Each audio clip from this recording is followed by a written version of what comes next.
Hydrofield cuts through my neighborhood.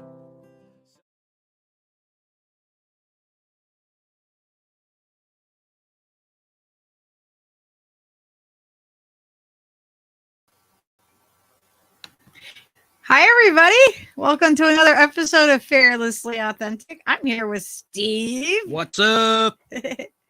And we have a special guest tonight. We have Kyle with us. Hello, and Kyle is going to fill us in about traumatic brain injuries and his experience with them. So, traumatic brain injuries are often called invisible injuries because you can have major side effects without really seeing any of them. And every brain injury is going to differ by the injury and by the person. So it's a very unanswerable kind of condition, or unstudied. Yeah, there's unknown, I guess, would be the best way to put it. Well, there's just so many variables to it. I think that's, you know what I mean? That's the thing. There's so many variables. Each individual person is so different when it comes to traumatic brain injuries. So what part are you in the United States, right? Yes, I am. What part? Cornfield, Illinois. I say cornfield to say it's not Chicago. Yeah, there you go. Than I am Chicago. Definitely cornfield adjacent. Yeah. I like that answer. Yep, That's X. great. It's actually a very unique part of the country to live in. Like, everyone's so humble, wave at that person driving so they know you're friendly. I feel like other parts of the country, you'll just get kind of like suspicious for doing that. Right. So Yepax is saying that they also have a brain injury. There's a lot of people that have them, and just like Kyle was saying, it's an invisible, like we don't know it, So I mean, just a minor concussion from high school football is considered a brain injury. Sure. And you're going to be more susceptible to concussions in the future after one. Right. And it's kind of like what do you call it? It's a natural hazard. Like, you have a head with brain in it, and the chances are with gravity and all the shit that happens all the time with momentum and physics and what have you, chances are you're going to get knocked about the head at some point in your life. So there's probably just, uncounted, so many people that have sustained things that, that may or may not fall into that category, but certainly everybody can relate, I'm sure. And the brain is so unstudied to begin with at full capacity. How are we going to study it after it's injured and repairing it? it's so true. It's so true. It's a unique topic. Yeah, absolutely. And I have the one of the websites I'm going to pull up that you showed us. Decatur, Illinois. Nice. I see that in the comments. I'm in Jacksonville, Illinois. I think that's where Angela is, though. Florida. Yeah, Angela's there. Yeah, she's in Illinois too. Decatur. Mm-hmm. I'm familiar with Decatur.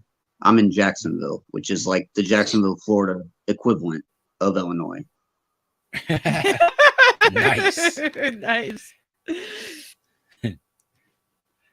Hey, man. So, me personally, I'm 29 years old right now. I had my injury April 21 in 2013. So 10 years recovery coming up next month. Oh, wow. Yeah, I'm sorry you went through that. Yeah. It's a drag.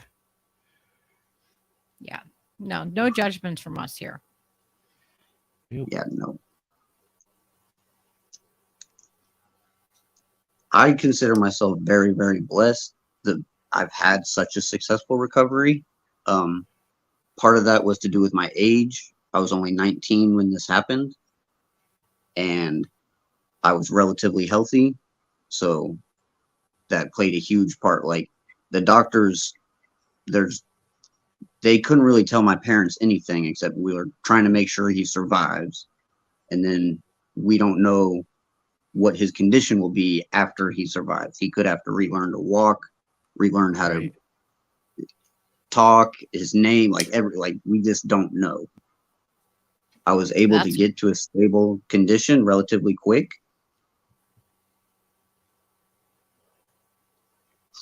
So what has helped you the most? Like, you know, like I bring up this website that you would, you know, gave me as a resource, and you know, they show music and, you know, like it looks like art, like right on the very, very front page here. Is that something that's helpful to you with traumatic brain injury and through your process? I find creative activities are really enjoyable. I used to play a lot of video games, and it seems that I don't enjoy video gaming nearly as much since I get overwhelmed and I get overstimulated a lot. That's one of my symptoms personally. Okay.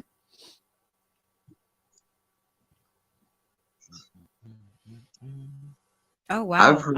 I've heard of stories where people, like, after a traumatic brain injury, now they are just really, really musically talented. There's a terminology for this where you just get really, really amazing skills at one. It could be like math, but you get hit in the head really hard, and now you can just do this amazing skill. People learn to play guitar. Yeah, and we're not saying go get a brain injury to learn those things. Yeah, like we're not promoting that at all. It's probably less invasive ways just to do that. You know, just putting that out there. But that is it's interesting. It's really interesting how the brain reacts. And so with you, because you were young, do you think it's because your brain wasn't fully developed and everything that you were able to recover from it the way that you were? I think that's why I was able to have such a quick and recovery from the severity of what I went through, because they had to put me in a coma, and I was in a coma for like 2-ish weeks, and then in the ICU still for about a month until they moved me to like rehab hospitals where it was speech therapy, occupational therapy, and like in those therapies it was like almost little brain games, like say the word, not the color, and it would have red written in green ink.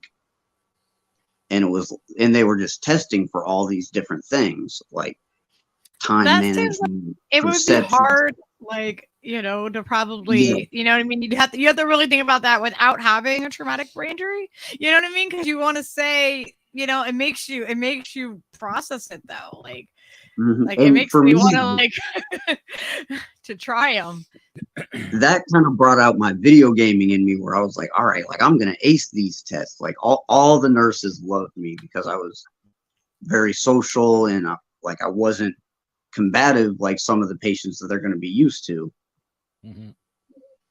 Yeah, because I'm sure that people get really frustrated being in that, you know, like if you're like kind of like stuck in that state of limbo, that state of mind, you know what I mean, and wanting, like I've done this before, you know what I mean, like this came naturally to me before, and I just wanted to do it. I'm sure that that's got to be such a frustrating place to be in.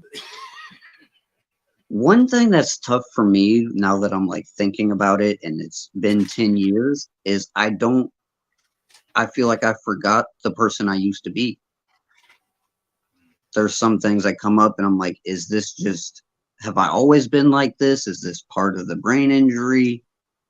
And it's a little sad to think about sometimes. Yeah, just I don't want to use it as reflection. It's not an excuse. It's more of a like it's a fact. I think that's legitimate, but also we kind of do that anyway in life, you know what I mean? Like about choices that you made and so on and so forth. So you always have a little bit of that nostalgia for what could have been, or, you know, is this actually, but ultimately I think all of it is your own evolution. Like it's still you, it's just you. It's, you know, it's always you. So it's just Mhm. evolution. You're just changing. You're moving forward. That's the only constant thing in this planet is Yeah. freaking change. Like, So I don't regret having the brain injury because it's what makes me me. Like, there's no one else exactly. that has been like, it's part of my story, and I feel like there's a reason I was able to overcome that, and it's to get that story out. Yeah, right on. I think that's like the positivity of it is like realizing that, you know, anything that might have happened, you know what I mean? You can't really change anything. So you adapt and you evolve and you grow. It's like not even Angela, glass half full. Like my glass is overfilling already.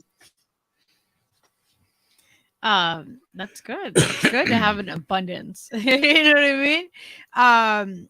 Angela said that she's heard about cases where brain injury resulted in someone talking with another accent. Wow, that's rad. I think that's weird. the term I was talking about. I want to say it's like savant symptom, but I could be wrong. Yep, right here. Yeah. Yepex is telling us. Boom. That's neat. I said that before I saw your comment at Yepex.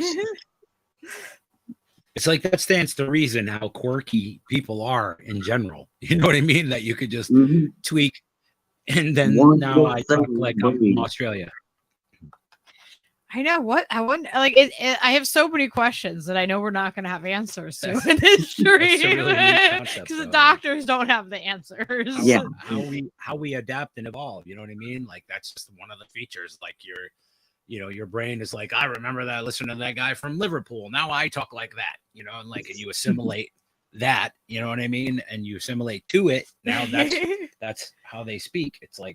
It's really interesting, though. It's really interesting how our bodies, fascinating, you know, just respond to things and how our brains just, you know, we figure it out. Like, yeah, it's I don't know. And it's always something that I've always enjoyed looking at and learning about because it's just like, yeah. And there's always more questions than answers when it comes to these sort of things.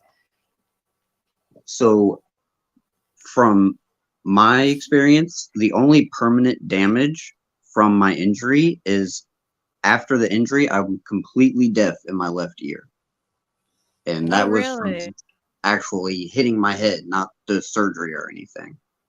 Besides that, I made a complete physical recovery. I took some type of test to prove that I was able to go back to school. And I finished the classes that I was taking when I had the injury. It was like April-ish, so coming up on finals time of my freshman year in college.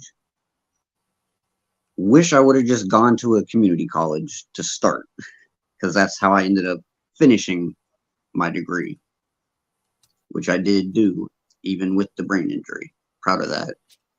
That's awesome. Congratulations. Hell yeah. That's a big accomplishment. It's a big accomplishment for you just to, you know, just to complete that. I mean, we go through so many years of school, you know, so just to complete that is a huge thing. And then having a, you know, traumatic brain injury on top of it, that's just even more that you overcame. So that, again, that's it for physical disabilities, as the deafness in one ear, which I know a little sign language. I know a little bit too, but not a lot. Jacksonville, Illinois actually has Illinois School for the Deaf and School for the Blind. So we have quite a big deaf community in the area. Oh, that's really awesome that you have that there. I've learned the sign language just from working in retail jobs. Right on. It's an American Sign Language is absolutely beautiful. It's such a beautiful language. I learned a lot of it from when, you know, my daughter, she's 19 now, but when she was a baby, she was 6 months old, and that's when she first started signing, and her first sign was daddy. Oh, wow. Yeah, and she was 6 months. She could tell me that she wanted more, or that she wanted milk, or that she wanted to play ball or a And dog. these are You all know, the actual signs, or was she just kind of making them up? no, Because those that's are another actual thing. sign language. That's That's another actual thing sign with sign language. language. A lot of it just you kind of just improvise and they Mhm. figure it out. Like This is turtle. Like you put your hand like this, and then you put this over. this is boat. Yeah, so like I knew like the signs that I knew with her were more like, you know, for her to communicate with me as a 6-month-old baby. But yeah, she started doing signs, and before she was even talking, she could And yeah, communicate. I feel like babies aren't even talking at 6 months. Yours over here doing No, they're not. They're not talking. sign language. They're not talking in like actual like anything that like she wouldn't be able to tell me like anything besides, you know, like she would say I'd have to pull out her baby book to see exactly when she started saying like mama and dada and stuff, but you don't have that ability to communicate like all. She was communicating everything. Like she could tell me if she wanted a diaper change, she, you know, like and then That it is just impressive. shows how smart You're gonna have to our. watch out for her when she's like 13. Well, she's 19 now. Yeah, Okay, she's a sharp yeah, cookie. you're in the worst of it. No, she's great. She's great. I'm really lucky. I really am. That was one thing that made my 10 years of recovery so doable was the support. I have two parents, my mom and dad in town. Like was able to stay with them when I first came back and wasn't working. And I've kind of always had them as a backup. They've been here. They're not in the most financially best spot, but not everyone has two parents that love them. So I consider myself very, very blessed for that. Absolutely. Yeah. Yeah. I, yeah, I don't. My dad's not with me anymore, and so you know, just always, I always just. You never know. You never know how short their, you know, your parents' lives are going to be. So, you know, or anybody's. So always, you know, I appreciate the relationship that I have with my daughter so much. Like, absolutely. One thing, if I were to get a job, it's going to be hard for me to work like an 8-hour shift. It's almost like I have minor symptoms from a bunch of like OCD, depression, like very, very minor mental health symptoms. Like just underlining issues that are just kind of, you know, yeah, I think, yeah, I get it. So and even without a traumatic brain injury. I had a factory job in like 2015 or 16-ish, and I just could not stay focused. Like, that would not work. It's too repetitive. I need to talk to, it has to be different and so that's just me. And I can't pick up on social cues as much. Like, I'm just oblivious.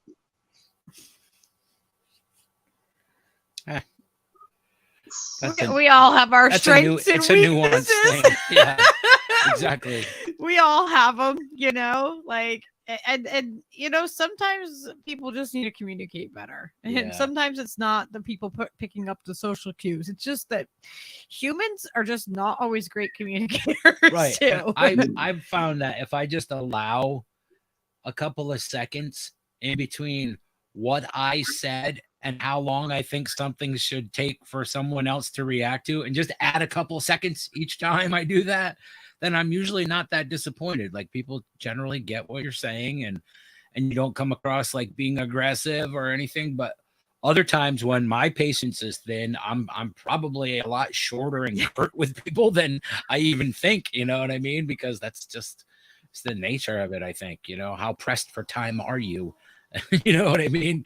It's like, I can get frustrated with people, but I'm usually pretty, just always nice about things. Like, I've always been a kind person. With the brain injury and like lack of awareness I do, like, I'll get so into talking and telling someone a story, and I think that I'm providing value and trying to teach them something, and will not pick up that they do not want to hear me talk anymore. Yes. Yeah, Same. it happens. And I'm just so into it. Like, oh man, you're gonna love once I get to the point of this. Yeah. Everybody- And their interest level is just not where Yeah. yours is. People check out a The lot more I faster talk, than you the more think. they want me to leave at that point. It's okay. It's okay. But It's gonna I'm happen, such you know? a people person. I'm so glad you got me on here to talk, because like culture and the brain, like stuff like that, there's no real answer to. I love that kind of thing. Absolutely. Absolutely. You know, and there's to be said, to be fair, like as you know, it's like the system of filters that we all have with the social skills and recognizing each other's quirks and idiosyncrasies. It's like there's a point where I generally, as affronting as it can be, interact with people that give a fuck about their filters and just say the thing, you know what I mean, and are as direct as possible, because I find that's the most rewarding, and those are the most honest people. They don't build you up to some fucking false fucking sense of like, oh, this seems like a nice guy, I'm gonna believe what he says, and you know what I mean, all of that stuff that's involved. It's like, yeah, it's you like have the less filter, the better. very direct with me. Like I can't. You have to tell me what you want me to do. My assistant manager when I worked at the gas station, she said, "Hey Kyle, can you go do the cooler in a minute?" I was like, "It might take me longer than a minute. Like, do you want me to stop after 60 seconds or?" Yeah, the literal is oftentimes like and that's what makes it so funny too. I think that's why I love it. Like, I think that people that are like, you know, autistic are so hilarious. Yeah, they can. It's because they are so literal, and I just find that like, you know, refreshing, and I love it. I'm like, yes, just tell me the fucking truth. Just tell me the truth. Irreverent. When I was a senior in high school, so the year before I had the brain injury, the cultural phrase everyone around the country used was "keep it real" and "keep it 100." And 2012, like, keep it real, keep it 100. And I took that literally. And the next year had a brain injury. Now I cannot lie.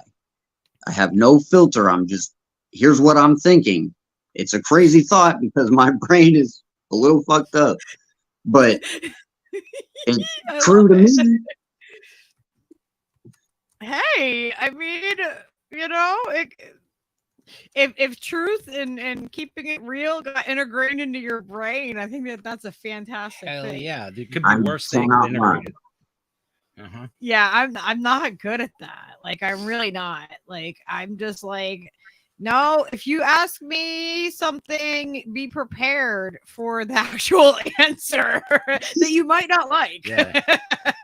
Steve had to get used to that. Chances are, if it's an answer that she's readily giving you, it's probably one that you're not ready to hear. So just be forewarned. You know, that's how people.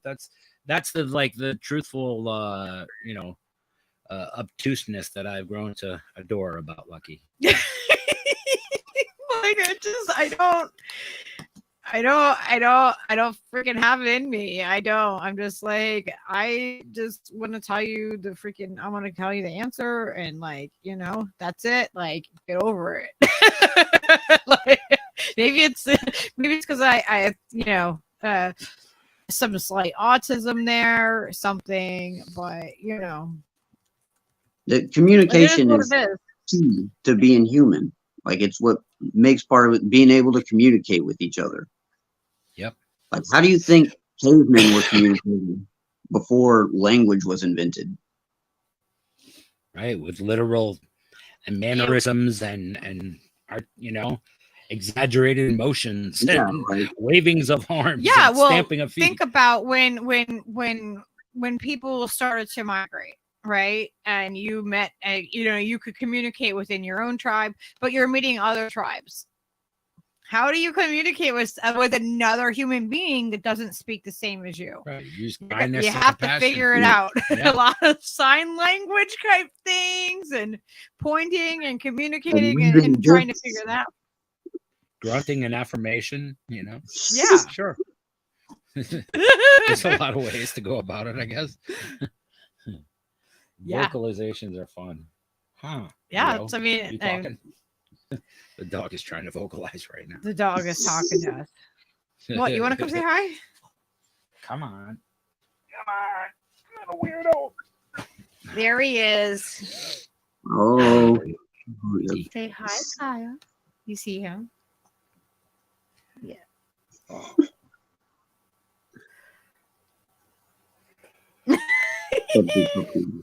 He's so good. I've always said my politics are like a dog, where it's like automatic, I love you, just nothing but love, unconditional love until you do me wrong, and then it's I'm not gonna trust you. Like, so that's how I've always compared my politics. But when I was apolitical, I was rather apolitical. Like, oh, our votes don't matter. Like, there's 300 million people, and would have been a lifelong Democrat voter because the Democrats were the good guys. Until Bernie Sanders announced, someone actually, a friend of mine I went to high school with, told me to look up Bernie Sanders before he really blew up mainstream. Yeah, I was just saying this the other day that the left has not been good at vetting the people. They don't vet people. The left has not been good at vetting the people. And I don't think that the right's, you know what I mean? I'm not sure what they're doing over there as much, but I just know that the left has not been good at vetting people. Because if you look at his donors and you look at some of the stuff that Bernie has voted for, you're like, wait a minute. I thought he was anti-war. Why would he vote that way? Hold on, man. My big thing is, I thought he was a fighter. I thought he was a fighter. Who builds up an army over 4 years and then fucking gives up to Joe Biden? And then concedes. He did it with Hillary first. He did it with Hillary first. Yep. And people forgave him. Yep. I could see why he would do it with Hillary. I mean, we all thought Trump was going to be way worse than what he was. I'm going to be honest. Now I'm like, oh my gosh. Like, no. Trump was fucking shit, but we all thought it was going to be way shit. Like, well, it was, it's just more of the same kind of thing. It's just a different brand. It's Coke or Pepsi. They're all friends. They're all hats. They're all in the same club. You know, they're all friends. They are all buddies. They all work with each other. There's photos with them with each other's wives and it's all, you know what I mean? Like it's theater. It's absolutely theater. Yeah. And the people are played. People are played over and over and over again. And it's the same amusement park ride, like it's the most important election. And there's like a barker out there screaming, the walls are closing in. The walls are closing in. For $5, you and your entire family can. But Bernie's is what made me get political. I was telling people like, hey, we could actually change things. We need to look into the people that we're voting for. Like, look at this Bernie guy. And everyone was kind of like, oh, he's crazy. He's a socialist. And that's when I'm like, well, what's wrong with like kind of just bringing up more dialogue with people, trying to educate them. Yeah. Because in Central Illinois, there's not a lot of education, mainly Trump voters, all Trump voters around me. Sure. Illinois always goes Democrat. We live in Connecticut and they're it's like 50-50 in this state. Yeah, it's a mix depending on what part of the state you're in. Yeah. It really is. If you look at a map of all the counties in Illinois, all of it, most of it's going to be Trump except for Chicago. And Democrats are going to get every single electoral vote because of that.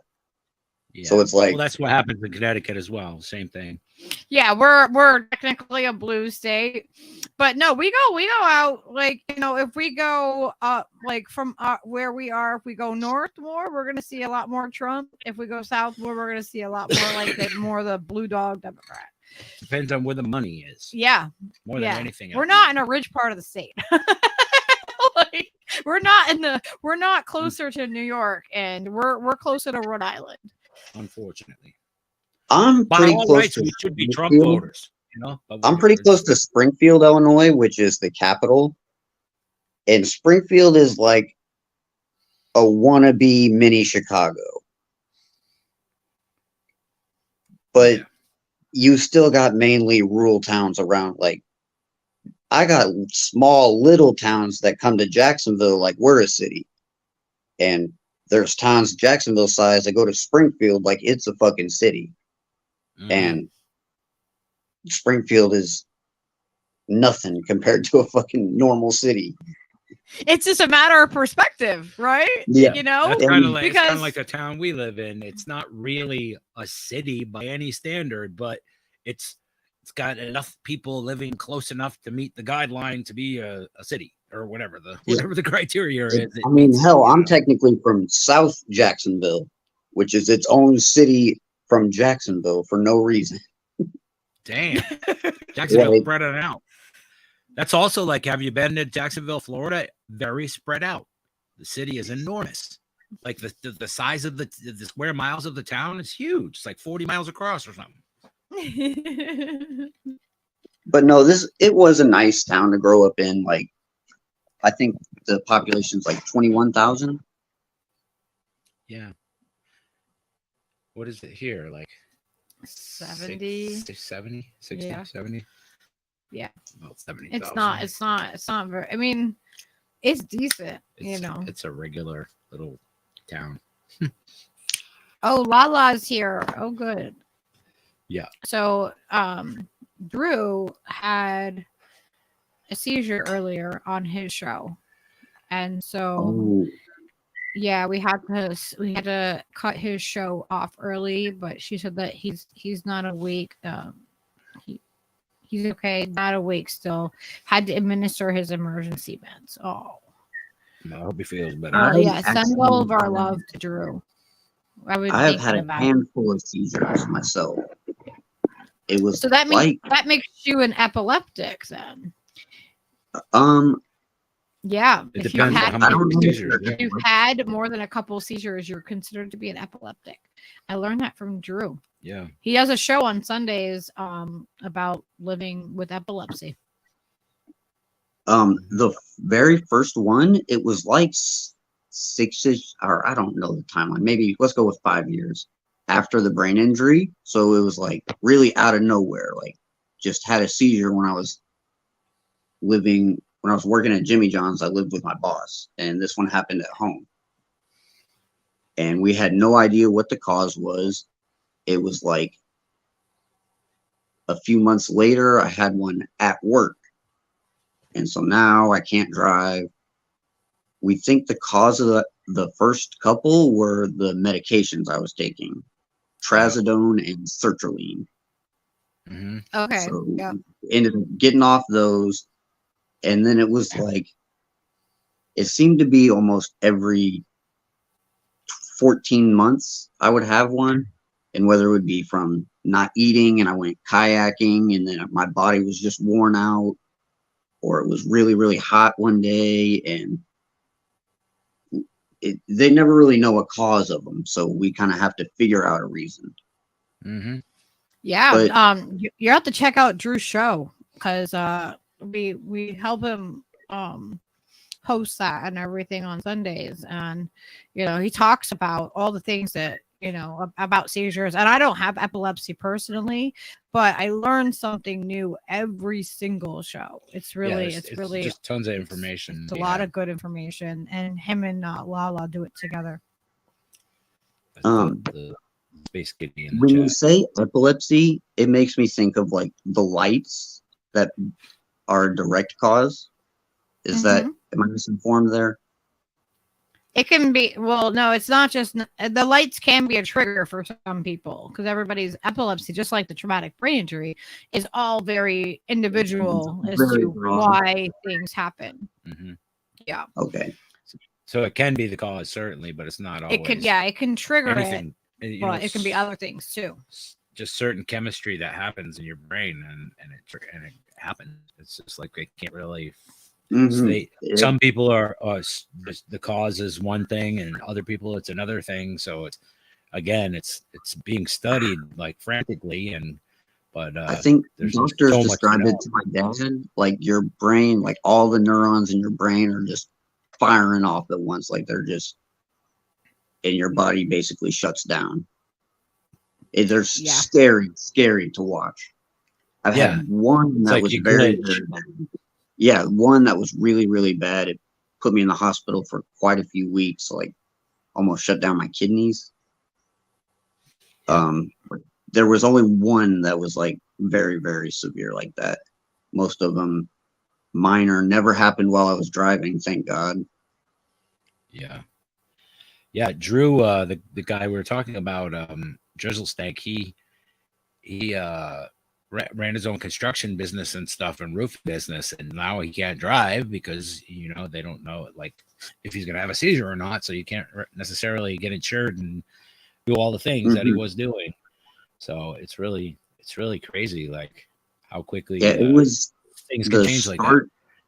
The start of 2020, so like the pandemic just now starting. I think is when I had that big one.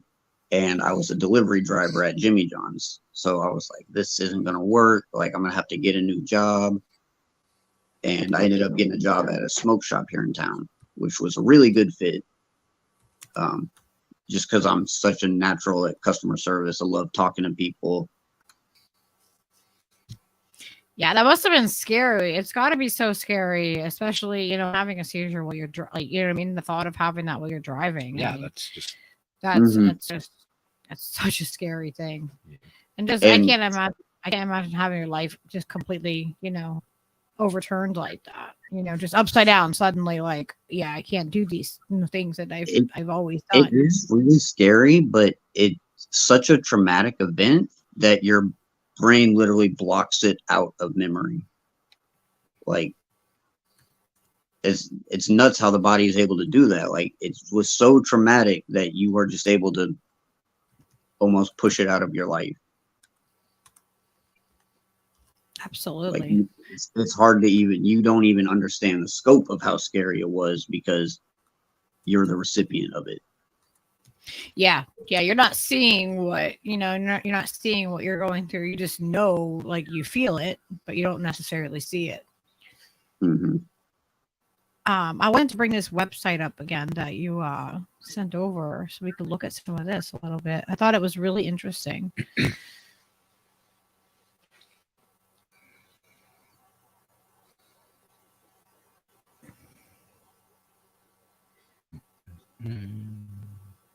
I wish I knew the name of the surgery I had. It's like a cranioplasty, something like that. Basically, I hit my head so hard that the brain started to swell, and it was pressing against my skull.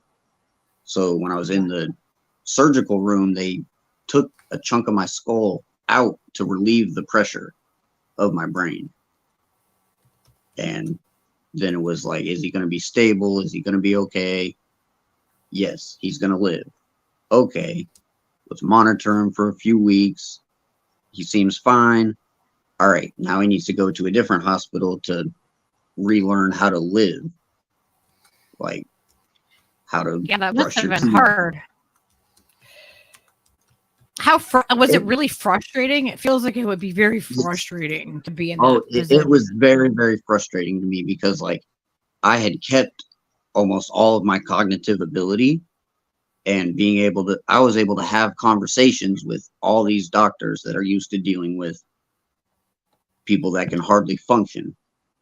And so the tests to me were just like super, super easy and almost frustrating that they have to go through all these basic like beginning principles, and I'm like, let's speed this up, but it's required. It's their job, you know. Yeah. And of course I'm getting antsy. My patience dropped, and all these are kind of side effects of a brain injury, not really a condition where, oh, you just have no patience now. Like, I can get frustrated easy. Like, little things can frustrate me. Now, do you keep it? It says here, like, you know, eating well and stuff like that, and how a direct effect on your body and your brain. Now, do you notice that? Like, do you avoid certain things and try to eat, like, you know, try to eat a balanced, like, you know, diet with fish and certain things? I don't have the best eating habits. I'm underweight, and just sometimes I won't eat a lot. Like, I have to be really hungry for me to eat a lot, to be honest. Now, do you think certain foods affect you? Do you notice that, like, when you are eating, like, if you eat, I don't know what your diet's like. You know, I'm not trying to pry. I'm just wondering, because I'm not very picky. It's just I won't go out of my way to actually eat. Like, I'll skip a meal just because I don't have the time, and it's no big deal to me, which isn't healthy. Like, you need 3 meals. Yeah, absolutely. Yeah, like they're talking about here how, you know, like eating stuff like tuna and salmon and beef and fortified cereal and milk and dairy products will help. And drinking water. My big thing is water. I always drink my water. Yeah, definitely. Yeah, you definitely want to drink a lot of water. I thought it's just good for you. Mm-hmm. I used to drink soda, but that was when I had a job that you could just grab cans all the time. But now I don't even like soda. I used to drink energy drinks when I was a delivery driver, and then that shit just got expensive. And then one day I was drinking a Red Bull, and I was like, I don't even like the taste of this. Like, but I buy one every shift. Like, I think it's just habit. Like, yeah, it's either absolutely. a habit or an addiction. And so I stopped with the high caffeine drinks.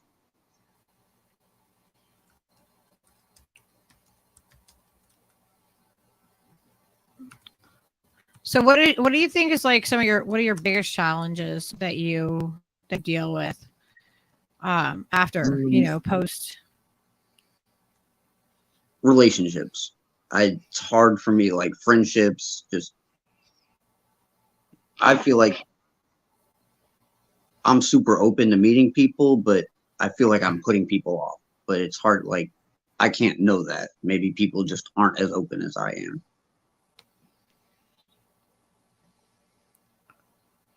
Yeah, it's hard when you struggle, like, sometimes with social cues and stuff like that. Mm-hmm. You know, for me, that's a big thing where it's like, I don't have any support groups to go to, being in such a small area. There's only so many people that are my age still in the area.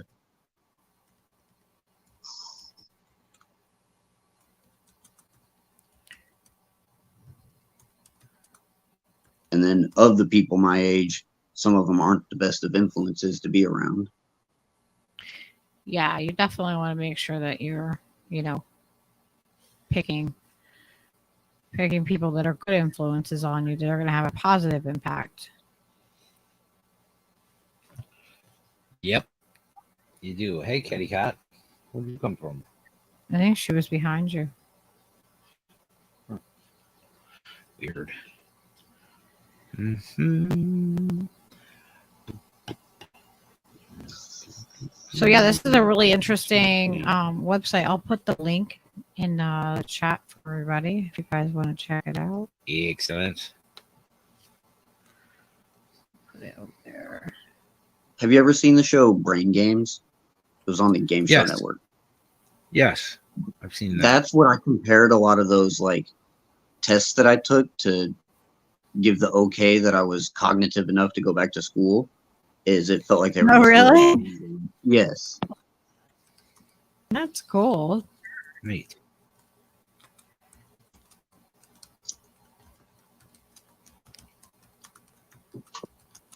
So this looks like it's a really good website with a lot of resources on it and everything. Yeah, it's got to be hard. It's got to be like, like this right here. You're not a burden. That's got to be. I can imagine that it's got to be difficult, to not feel like a burden and Yeah. And to That be is able a good. That's a good line. That because sometimes I do feel like, man, they don't even want me around here. Like I'm just like, why aren't people answering the phones? Like, and a lot of it's in my head. yeah. So we just have to figure out ways to communicate with the people and, and see, if Mhm. it's due to if there's a problem or if there's an issue or if it's just overthinking or whatever. Definitely it's harder, like especially when you don't know the social cues of people and things like that. How old are you, Lucky? If you don't mind me asking.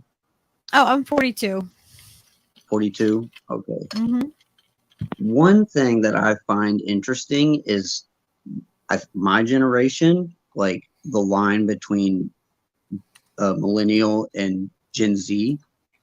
I was born 93. I would put this, I think it needs its own distinction of like 91 to 95, where we were raised alongside the internet. Like the internet was raised at the same time as us. Yeah. Like, See, yeah, there's a big difference, like with like how I grew up and like how like your generation, my daughter's generation. She was born in the 2003. Gen Z now, like their whole lives are archived, controlled, manipulated. My generation, at the very beginning, it was in its infancy, kind of like we were at the same time. You know what I mean? Like we were like the trial generation. So there's some of us that have stepped back and been like, that shit didn't work for us, and it's clearly not working for the rest of these people currently. Like, yeah, maybe the internet came out. I mean, I remember hearing about it in like 92 or 93. I was like 12, 13 years old. And I remember hearing about it and being not really understanding what they really meant. Like we had computers, we had computer labs at school and stuff, but we didn't I didn't know what it meant to be online. Maybe it's me getting old. Like I can't even scan a QR code, and that shit's been mainstream for like 10 years now. I don't even know if I ever have scanned a QR code. Maybe like one. I've tried like 2 or 3 times. Eventually, I'm going to go to a restaurant and it's QR code only. I'm going to walk out. Yeah, right. I get electronically, like I feel like I'm electronically challenged like all the time. I'm always like, all right, Skyla, I need you to help me because I don't know what I'm doing. Or Steve, because I was at my friend's house. like, I was at my friend's house, and the girl he's talking to is there. Her daughter's with her, and her daughter brought her friend, and they're just, I don't even remember what brought this conversation up, but we were talking about like cultural differences. And I was like, have you guys ever seen the movie American Pie? And they were like, no. It's like, do you know what MILF is? They're like, yeah. And I was like, what's it mean? And then they just stopped talking to me. And I'm like, where's the like, come on, we're having a conversation. Yeah, I know. It's funny. Like, I'm like, I get why my parents didn't understand things that, because I mean, like, technology has changed so much. So imagine even, the older generation, like Steve is older than me. So. Hey. Allegedly. No, not a legend. All right. I was born back in 1968. No, I don't have a baby face. I look like I'm 18, so I get me feeling 30 is like I do feel old, but I am getting there, even though I look like a baby. Oh, hi, Steve. Yeah, his hair all migrated. It happens. Yeah. Don King lives on my chin now. If you turn him upside down, he looks like Cornel West. That's right. But yeah, no, there's definitely there's like the age of the internet and the chat rooms and all of that. Like that was like that was the 90s. That was you were a baby. Yeah. So like when that was all coming about, like I as a teenager, I was like, all right, yeah, I got this. Like I had the Game Boy and Nintendo and Atari and stuff like that as a kid.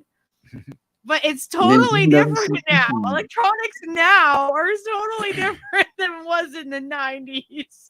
Yeah, they're different than the 80s too, man. Yeah. I remember when Pong came out, okay?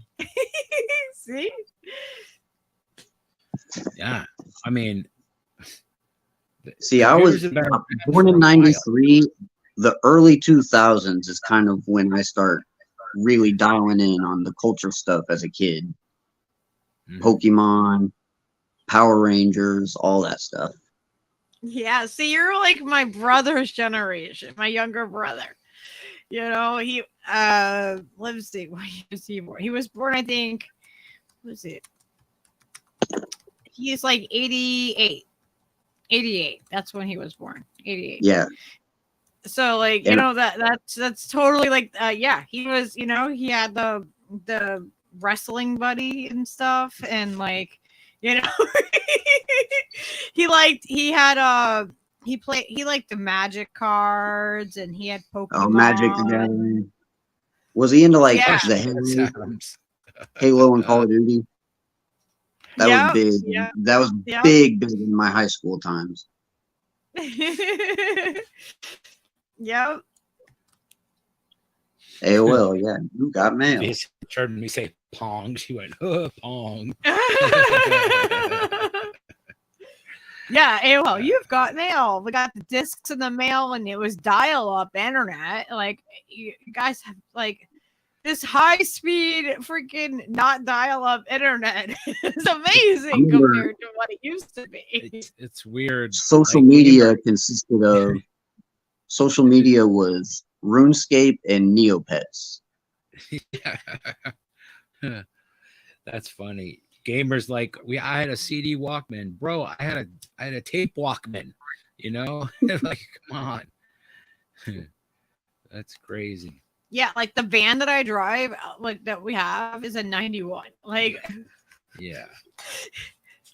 It was a good time period. It was a good. Things were made different. They made some good stuff back then. It's true. And so, like, I think that it's really cool, like what's happened with the internet, because, like, it's connected us. Like, we've had people, we communicate with people from all over the world, right? And it's instant. But at the same time, I feel like it's caused such a big, huge cultural divide among people, and it's made us like it's made people, I think, more aggressive towards each other. But information travels faster. There's like so many positives and negatives to what's happened. I feel like the internet is getting away from our control. Like, we had more control of it, and now it's used to almost program or divide us. Like, it was a thing that we created, but now it's almost like our power has been grabbed from it. Corporate interests. Yeah. You could say it's become a net negative. Yeah, it is. I mean, it's a tool, so it just depends on how it's used, right? It's a tool. It can be used for the positive or for the negative, and we have to decide how it's going to be used. But yeah, there are people and powers that be hiding behind corporations that are controlling, like, basically every aspect of our lives. And until the people stand up and say, like, no more of this, it's just going to keep getting worse. They're going to keep tightening it as much as they possibly can. They wrote an English. I had an English paper, I want to say in high school, where we had to talk about, I think, civil disobedience in culture. And I did mine on a Kid Cudi lyric where it was like, I do what I want, so whatever. And it was like, that really stuck with me. I think it was civil disobedience. It might not have been civil disobedience, but where basically you don't go along with the crowd. Like subversiveness. I've not ever been one to just go along with the crowd. Like, I've never been that one, like, to do that. And the crowd is usually wrong. Unless it's a popularity contest. Yeah. And I see that a lot, especially, you know, online. Unfortunately, I see a lot of people just following people blindly. It's easier to look at what everyone else's answers are than to come up with your own answer. Like, critical thought is severely lacking in this country. And I think that's almost part of the reason because of the internet. Yeah, well, because, I mean, like, you can get information so fast too. You can get all your information at lightning speed compared to, like, what we used to have to do. Yeah, but it can get your information, but people are using it to do their thinking. And that's, they're not learning how to actually put two and two together. Yeah, they're not actually, like, putting the whole thought process in it. They're not researching things. They're not looking into things. It's like, oh, a quick search. Oh, yeah, it confirms my bias. And so then people go, yeah, look, I found this, and it confirms exactly my bias. But critical thinking actually tells you that you need to look at things from the opposite of what your bias is, and try to, like, look at it from the opposite way and see what else comes back at that. You know what I mean? Because, like, I can say, well, I think that purple is the best color in the world. And I can do a search and I can find lots of information to back up that purple is the best color in the world. But if I don't look and see why purple isn't the best color in the world, then I'm not using my critical thinking skills. And I'm not. I partner you with green's way better than purple. So you'd be wrong.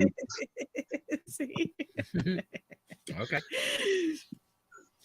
But you know, like, if we don't, like, look at things from both sides of it, and what, like, if you're not looking at it and examining it from the opposite of what your bias and what you want to confirm, if you don't have that ability to do that, then you're not using critical thinking skills. Yeah. People are, I don't know, man. It's a tough subject to conquer. Like, me, I was always really, like, small build. So, like, even in, like, grade school, I was like, I'm gonna, like, strength is not gonna be my strong suit, no pun intended. Like, I'm gonna have to use my brain. And I thought that would be almost more of something people looked for in someone. I was wrong. It's crazy because it's like, oh, too cool for school, and then it's like all these things that are integrated into our brains is like, you know, oh yeah, that being a nerd is like, oh, you don't want to be why? Yeah, the nerds, don't be a smart kid. The smart people get the better jobs. Like, what are you talking about? Like, the stereotypes the stereotypes are awful. It's awful. Oh yeah, stereotypes have really, really fucked with me, because it's like I was always a nice guy, and then the nice guy stereotype became a thing, and it just completely fucking wrecked me. Like, I was like, what the fuck is wrong with being nice? I don't understand. Like, I can't just be a dick. That's not my thing. I know you're like, I'm being authentic in who I am, and that's being a nice person. Yeah. Why is that wrong? Yeah, I know. It's like the opposite of everything is true. It's like, and then the masses just go along with it. Like they just go along with it, like as if like you can't step out of line. And I'm like, oh no. Yeah, See, like why would you not that's the want to thing. come up with your own decision? Yeah. There you are at odds. I remember the same thing occurring like in Sunday school at 7 years old, asking questions about the Bible. This doesn't add up. What the hell? And then people just shut up. You have to have faith. Sit down. Be quiet. Don't ask questions. And it just started a long career of me being at odds with authority figures through my entire life because of that. Like, if that first person was cool like you and would have just been like, hey, man, this is why, and just try to explain it in simple terms to me, I might have been more open to receiving that message. And, it might have changed a lot of things. But again, like you're saying, you don't regret anything because why bother? Because I wouldn't be the same cynical, button pushing son of a bitch that I am now, so it's all good. So I was completely propagandized by the war on drugs. Like thought weed was the same as crack, heroin, would have never seen myself doing any drugs. And I didn't smoke weed until I was 19, or not 19, 17, which was a lot later than most people in my school. Absolutely. I was 13. The first time I smoked weed, instant stoner. I was like, wow, this is so me. Like, I was lied to. What was I missing? I was lied to. Those son of a bitches tricked me. And that part is key, that I was lied to. If they wouldn't have lied to me, I wouldn't have just made it 100%. Like, I dove completely in. Yeah. Like, I was an instant stoner.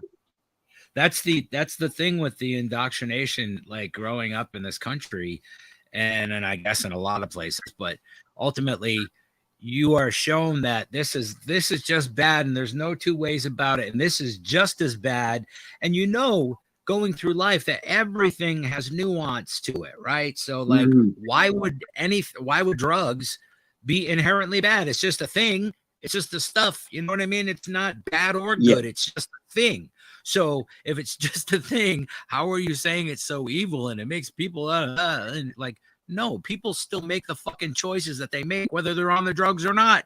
The idea is just flawed on its face, but nobody ever confronts it, because if you do, then you must be just a subversive son of a bitch who doesn't care about crime and the horrors of addiction and all the fucking other rhetoric that people throw at you for even posing the question or being like, can't we just maybe try to do this a different way? Like, can we treat this like a health care issue? Because it kind of fucking is.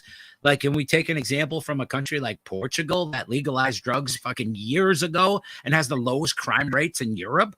Like, maybe we could just like learn a thing and evolve, Yeah, if people weren't like the major problem, I think is that there's like you said this earlier, like it's about control. Yeah. It's all about controlling the people. And the more that they try to control us, the more that we're like, no, certain ones of us, not all of us, but we're like, no, that's not right. And we're pushing back against things. But a lot of people are just like, oh yeah, like yeah, control me harder, yeah, give me that control, daddy, like it's stand like on my neck harder. Yeah, and they like it because that's what they've been programmed to believe, or they're just not everybody is a critical thinker, and not everybody is intellectual. Like, it's okay, not everybody is. Turn into AI under complete control programming. Like, get rid of what makes us human, integrate us, and they have complete control. There will be no organ. Like when they offer you that VR headset for free to join the metaverse, refuse. Like, yeah, no, thank you. It's gonna be like you're gonna get a VR set in the mail, like they used to send out like AOL like CDs. just like, oh, why is everybody getting a phone in the mail? Like, what is that deal? Like, remember when all the Obama phones came out and like you just get a phone in the mail? Like, what the hell? Oh, yeah, you got a free phone. Yeah. We want you to have this phone. The thing that's freaky to me is the fact that the lack of acknowledgement from just about every walk of life across this planet, unless they work in the tech field, right? Realize that every bit of hardware that's ever been created is stamped with security so that they can do stuff with your stuff when you're not doing anything with it, or when you are. If they want to listen to you, they can listen. If they want to watch you, they can watch. All of these things are inherent in every single device. Otherwise, there would not be all these devices available to everyone. So like nobody even just like talks about that or just even suggests that that's a thing. Like they're just, well, no, you're just talking about the Google using our information. And no, all of it, every bit of hardware we've ever had. It's crazy. It's crazy. So, crazy town. When I was a little kid, I remember like being in front of the TV, and this is the 80s when the TVs were in these big box things on the ground. Like there wasn't like, flat screens, it was a huge thing. It was a huge like entertainment. You had to carry it with your dad and stuff. Like it was it was knobs. Yeah. Like my little brother used to go over and like change the channel, and it was a big deal. Like because we had to go get up and change it. Yeah. If you lost something under it, it was gone because you couldn't move it. Yeah, like you weren't moving that TV. That thing was huge. Like you had to have moving men come in and move that thing, so I used to ask my mom, like, are you like I'd be like getting changed or something in front of the TV in the living room, because also TVs weren't in every room of the house. Like not everybody, like usually it was like you had one TV. They weren't even in every house. Yeah, exactly. And I used to remember being like, Mom, can they see me in the TV? Can the people in there see me? Is it okay if I change? I was probably right. And I think even in the 80s, I think that they had technology in the things then. I'm not saying every one of them, but I think that they had that technology then, and it could have been already. What I've read from released things now, like there's I was like, I knew it. Like dig this. Every single chip that's ever been produced out of China basically has protocols in it so that the fucking Department of Justice can fucking and what's that their shit to your phone. And what's that documentary that we're watching? We're watching about the Malaysia flight. Oh yeah, they could disappear a whole airplane. I mean, and it was like they're talking about how it had like computer chips in it and stuff underneath of it, and I'm like, oh my gosh. Like, yeah, like there's a crazy like conspiracy theory around the flights. We just went down a rabbit hole, man. Yeah. It was just I'll tell you what really scares me is fucking TikTok. Like that thing is strong, like powerful. Oh yeah. Although I trust China the government is like, so all the governments are manipulating the TikTok. They're all doing it though. Yeah. Like they're all monitoring us. They're like, oh well, you can't monitor them. We monitor them. Yeah. You can't get this data from. No, we want this data. You know what I mean? It's not about our safety and privacy. It's about who's collecting the fucking data. Not even the data. Like TikTok is the algorithm. Like that thing is scary. Strong, like ChatGPT wasn't scary looking at it for me. I was thinking about, hey, this could actually improve society. Yes, it'll take away some jobs, but it'll bring better jobs. But TikTok, I feel, is dumbing people down, like brainwashing them, getting them to like propaganda to a new level.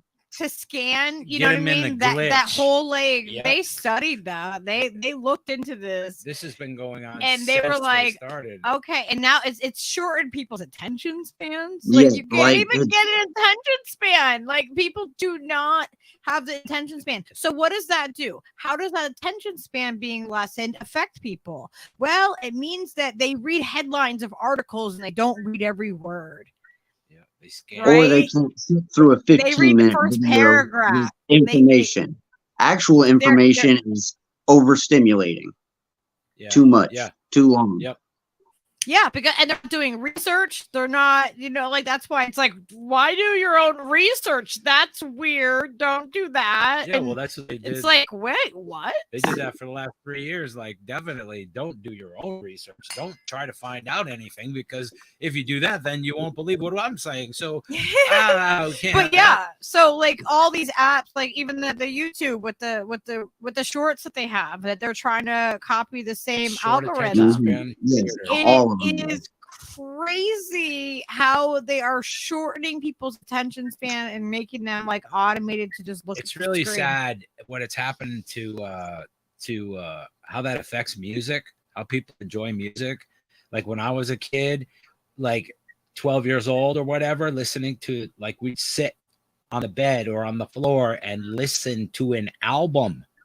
Like, listen to the fucking album. And nobody would say a fucking word Just for the 30 album. minutes. Just listening to the record and hearing the music and experiencing And that's it. and nothing else, and not on their phone, and not a fucking, you know what I mean? Like, people had an attention span that could get deep into the music. Now I can't put up a TikTok video that is over 30 seconds long that anybody's gonna even bother with, because like, oh, that's nice, he sings nice, okay, move on. Like 15 seconds if you're lucky, because that's how short everybody's just there. Yeah, you have to catch the attention in like the first couple minutes, like first couple seconds of a video. It's all about the title, the thumbnail, and grabbing the attention. Like, they broke it down to a fucking science to where people aren't doing it their way. They're doing it the most effective way. It's kind of like World of Warcraft. You get to the end game and you look up a guide. What is the best build? You don't read the fucking options and pick one that makes sense for how you play. And then everyone at the end is playing the same way. Remember that? My favorite was a dad trying to talk to his kid, saying, "Where did you get the idea to do this stuff?" "You, Dad, I learned it from watching you." When it came to the drugs, and it was those 80s frying your commercials. eggs, like the eggs. This is your brain on drugs. It was like, okay. The 80s I commercials. still am looking So for that important. strain that's going to deflate me. Thanks, Gamer. Gamer's like, you don't seem like you would yell at kids, "Get out of my yard." Get out of my yard. Yep, X says, Get "I'm off of sorry, my Steve. I grass." wasn't paying attention. Did you say something?" It's like, hashtag old man rant. These damn kids. What's going on with all the pop culture stealing the gaming terms? Like NPC. It's like gaming has worked its way into culture. Gaming terminology and gaming itself as a pop thing has worked its way into popular culture, not unlike hip hop did. More people are gaming though, just too. like hip hop did in the 80s and like 90s. age range. People will say like, "Oh, I'm gonna farm these likes." Like, what do you mean? You don't know what farming likes me. Like, it's a video I don't know game what that term. means at all. Like, I would be like, what?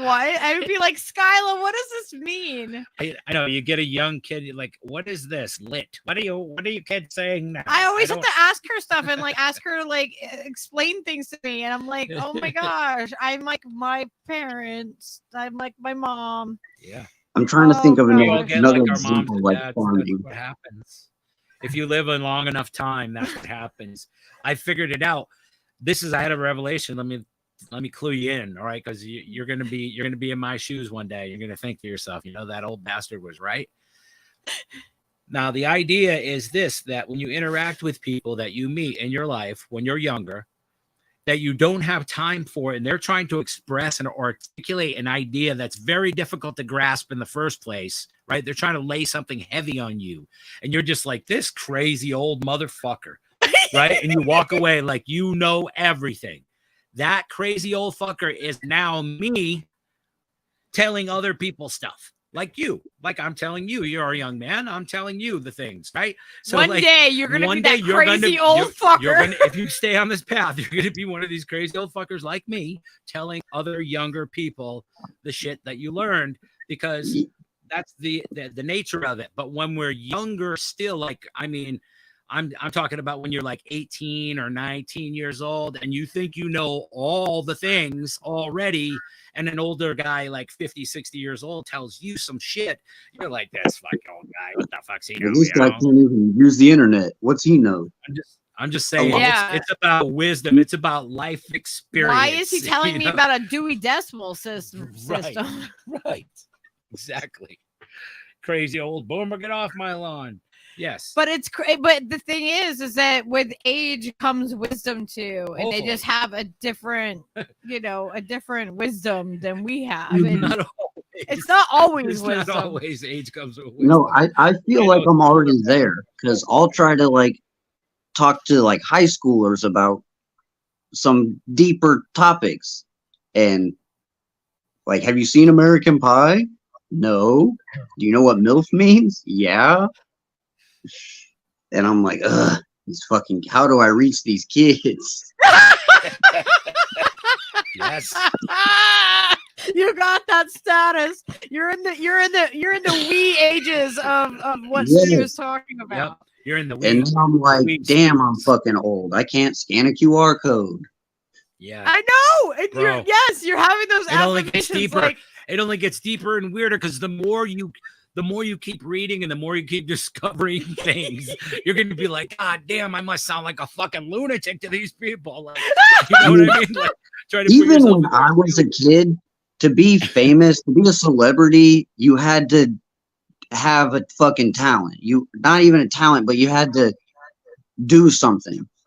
You weren't just somewhat talented. You weren't just a weirdo on the internet. Yes. No, influencers were the worst thing to come from the internet. Yes. By far. Yeah. Like, it's like ordinary kind of like people become celebrities. Podcast is like the mycelium of mediocrity. You know, Now, like, it just there's some streamers I fucking like. Oh yeah, but no, there's really, really, really good, but at the same time, there's just so much middle of the road that it's just like, there's people that find the algorithm niche. Yeah. And they are like, oh, so if I do this, the algorithm favors me. Right. So I'm going to do more of this. You can absolutely game the system. We know how, if I wanted to blow up on here, then what would I have to do?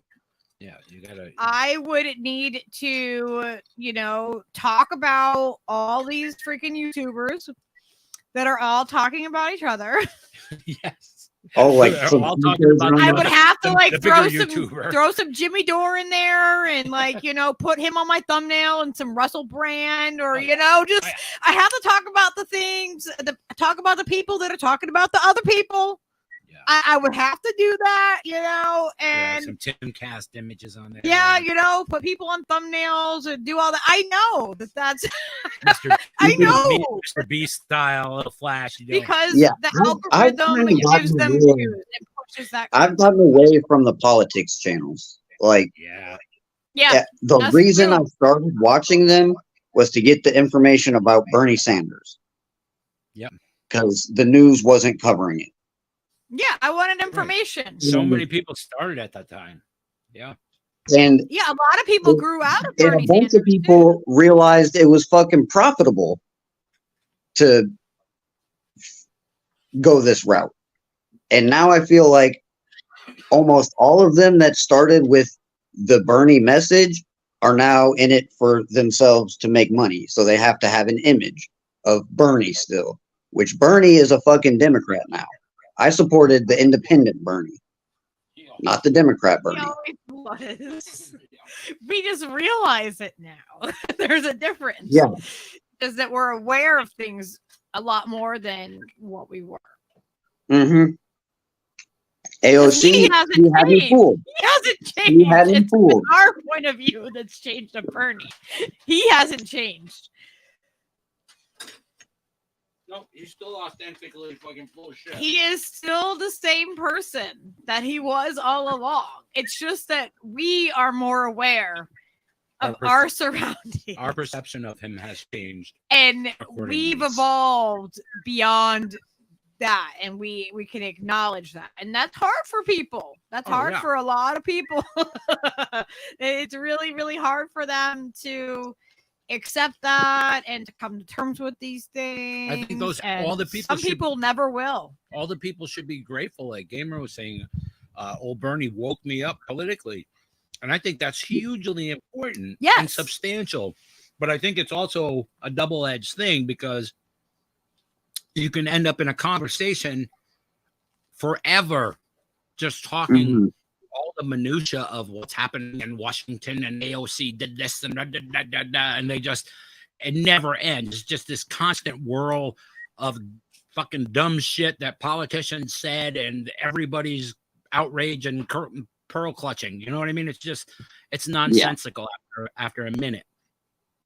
So it's really good to be aware, but it's also good to be aware of the fact that all of that is not going to change without some serious fucking effort and some serious commitment to doing some different shit, because you can't have a fucking revolution and use the same goddamn systems and expect things to change. You have to make a new way, and that's fundamental, and most people just lose sight of that. I went so hard for Bernie because I thought this is our chance, and I think that he blew that chance. So I'm done with electoral politics. Yep, us too. Same. Yeah, you're not going to find that here. Like, I mean, like I might occasionally bring something up if it's relevant, but I'm more concerned about the issues that are affecting the people. The things that we can, change. The things that we can't focus on, the things that other places aren't talking about. Having conversations with people within our community, that's really important to me.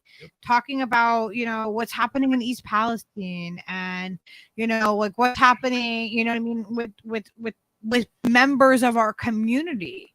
Like, that's more important to me than focusing on what some politician said, unless it's something that directly affects us, and like, that's just where I'm at with things. Like, I don't have the energy for the other stuff.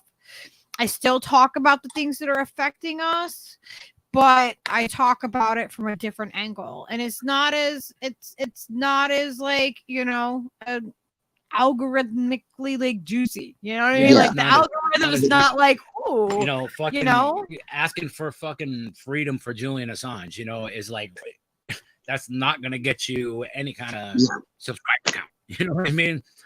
Except for other people who also want him free. You know what I mean? That's this. I'm okay with that, though. Yeah, no, we're okay with being where, you know what I mean, we are. It just it definitely does what it does. But thank you for chatting with us, Kyle. This has been excellent. Of course. Like, my favorite kind of topics are almost like pseudoscience, where no one's ever right or wrong. It's just discussion, and critical thought is required to have a conversation. Absolutely. That's less divisive. Like, do you think humans have a soul? Take care, Rob J. Do I think that they have a soul? Yeah, I find that question interesting, because you can say yes, you can say no. There's going to be no evidence to prove either one right. Well, I think we have a soul. I think we definitely have some kind of system of energy that's like measurable on a lot of different levels, and when you die, that energy disperses, and if that's your soul, then okay, yep, we have a soul. That's kind of it. I mean, I just see it in terms of like everything in the universe is like a wave-based particle of It's some we're all sort. energy. Everything is energy. So everything of course, is that energy at just the end of the disperses day. back to the energy. And I've I've smoked DMT and I've had like crazy revelations on that. And that's basically how I feel about a soul. Like all the other constructs about religion and all the other things, not necessarily don't even have to come into play. You know what I mean? It's just like there is a thing there, and then when you die, it's not there. I think we can agree on that. When I ask that question of do you believe humans have a soul, I try to say don't make your answer religious. Like don't tie it to religion. Right. And You no, can say I wouldn't yes tie and it. not be religious.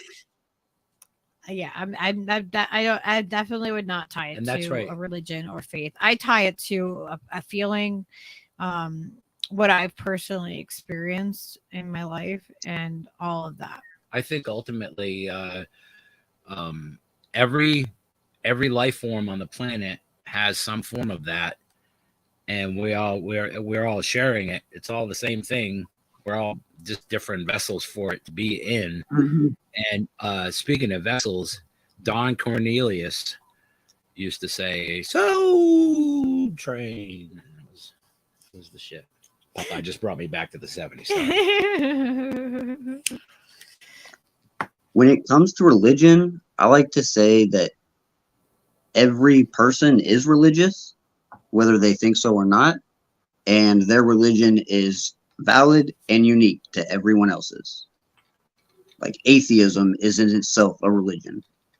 Like what makes the religion true is the fact that you fully believe it. Like human belief can make something true. Yeah. Oh yeah, manifest. You can manifest things. Mhm. Yeah, Absolutely. absolutely. If you believe in the Bible, in Christianity, and you believe what the Bible says, and then you judge someone for being gay, you'll probably go to hell because you believe in the Bible and you shouldn't be judging people. Yeah, right. Like The So hypocrisy is there's a lot just of like laws that are super the hypocrisy that happens in this world is just like it's ridiculous to me. It drives me absolutely insane. Like and like I'm like, what the hell? and that's the whole point of organized religion, is to get people away from their true religion of their individual spirit. Organized. Yeah, I believe you that everybody fully- can coexist. You know, I believe Yeah. in coexistence, and I think that's a good religion, coexisting. yeah. Or Mhm. I'd like to start my own, if I can. You guys might want to get in on this. We could start my own religion. I will be the head doodah, and we'll be the doodah days, and we'll just smoke weed all the time, no matter where we are or what we're doing. And that's just the rules. That's the only rules to be in the thing. So if you're down with that kind of religion, I think you can find salvation at the end of your smoking apparatus. You know what I'm saying? Yeah. I think Kyle knows what I'm talking It's like about. a pothead. It's like a pothead religion. I am a stoner. Steve's pothead stoner. There's a difference between a pothead and a stoner. Stonerism. Wait, there's a difference between a pothead and a stoner? Oh, all right. Yes. What? Pothead Explain. is an insult. Stoner is a compliment. Oh, see, there's a lot of nuance in the slang surrounding cannabis use. Like, Wait, explain this more. Break it down. a pothead is just gonna get high and sit there and where a stoner is gonna find a creative way to solve a problem. So you're gonna figure out how to get gas in the car that just broke down because you bought weed instead of gas. That's a stoner's creativity at work. Well, I don't think it makes it doesn't make you dumb though. Like people think it makes you dumb, but it doesn't. Well, but some people do get really dumb. Pothead, it kind of seems like you're making like you're dumb if you're a pothead. Yeah. I think some people are affected that way, and maybe I definitely know people that smoke so much pot that they're fucking dumb. But I also know other people that only smoke pot once in a while, and they get really dumb after they smoke some pot. So it's arguable. It's all about like situations. It's Maybe we about should do a it's poll. human condition and Maybe situational. it's like alcoholic and functioning alcoholic kind of thing. Yeah, But you know what? alcoholic's not a compliment. Like a stoner is a useful pothead. Yeah, I think we should definitely articulate that whenever you're getting baked with your buds. You're just like, hey, listen, I gotta let you know, Bob, you are just a stoner, and your friend's a stoner, but your cousin, he's a pothead. I just had to tell you. Like the stoner is gonna do the research behind what he's smoking. He's gonna fucking use a vaporizer. A pothead's just gonna roll some blunts of shitty But weed. a pothead might be able to operate a wheelbarrow when it's really full. Like a pothead could probably operate the wheelbarrow when it was full, and that could be handy. Like it's like the stream, a bunch of fucking stoners. Exactly, Mickey Adams. Marijuana is not racist. It's not. It was used to be racist. It is racist. It's both racist and not racist. Marijuana is like the Indian and Spanish like patois equivalent like of indigenous language and Spanish mixed together, where traders would talk to each other, and that's what they called cannabis then, was some kind of like combination of the word marijuana that sounded like marijuana, because So it was 2 languages, you're saying? it was a mix of Spanish, like old Spanish from Spain, like the Spanish conquistador people that were talking to the indigenous people, and they had a word called like marijuana or something like that. That was the jungle term for cannabis, and so it got adapted, and people in that like that bred from there going north all use that term to describe that stuff, all the traders and everything. So that word was kind of built in, and they just adapted. They just grabbed onto that word because it sounded vaguely Spanish, and it like could give it a racist connotation, like, you know what I mean, when they were trying to outlaw hemp and cannabis. And that's why it's racist, because it was used to be racist, but it was like its origins are fundamentally just 2 languages mixing together. Yeah, it's actually kind of it's complex, and and the story to it is complex, and that's why it gets labeled as that, because it's easier to explain that whole thing. I know it takes a lot to explain it, but I was like, no, I gotta say this, because that's commonly like misconceived as being a racist term, because fucking Harry Anslinger made it a fucking racist term, so Just became, all the comments are like fucking stoner. Yeah. That's how you know it's a quality. And again, that's kind of what woke me up to like this whole, all the lies. Like if I wasn't lied to, like if weed was advertised like alcohol, I wouldn't have been, oh wow, the government's been lying to me this whole fucking time, and just been completely anti-authority. Right. If it would have been just all like happy weed commercials, everybody's having a good time, at the barbecue smoking up, because that's what weed is for real. Like you make beer commercials look like weed, it's we got to remember too, like we're indoctrinated to be lied to. Well, yes. Right? Like, okay, because go back to your childhood. Did you believe in Santa at some point in time? The Easter Bunny, the Tooth Fairy, freaking all of those things. That you could be a prince or a princess, you know what I mean? All of those days that are like, holidays. Did you believe in any of these things that your parents willfully lied to you about? They willfully lied to you about. That's what they do, man. You're And made like to. you have to go along with it because if not, like you have the kid that You're that like mean ruined uncle. Christmas or Easter. You're You that know? mean uncle who never gives me any presents and says, Yeah, says Jesus wasn't a real dude. Like or whatever. whatever. He wasn't you know? born on like, this day. You are like it's a mass freaking psychosis formation of like Yes. be part of this capitalist fucking society. Yep. And we have Christmas right. When do we have it? When do we have it? 'Cause Right at the reasons. very end of the year. Like when they need the freaking money to make their freaking end of the year goals.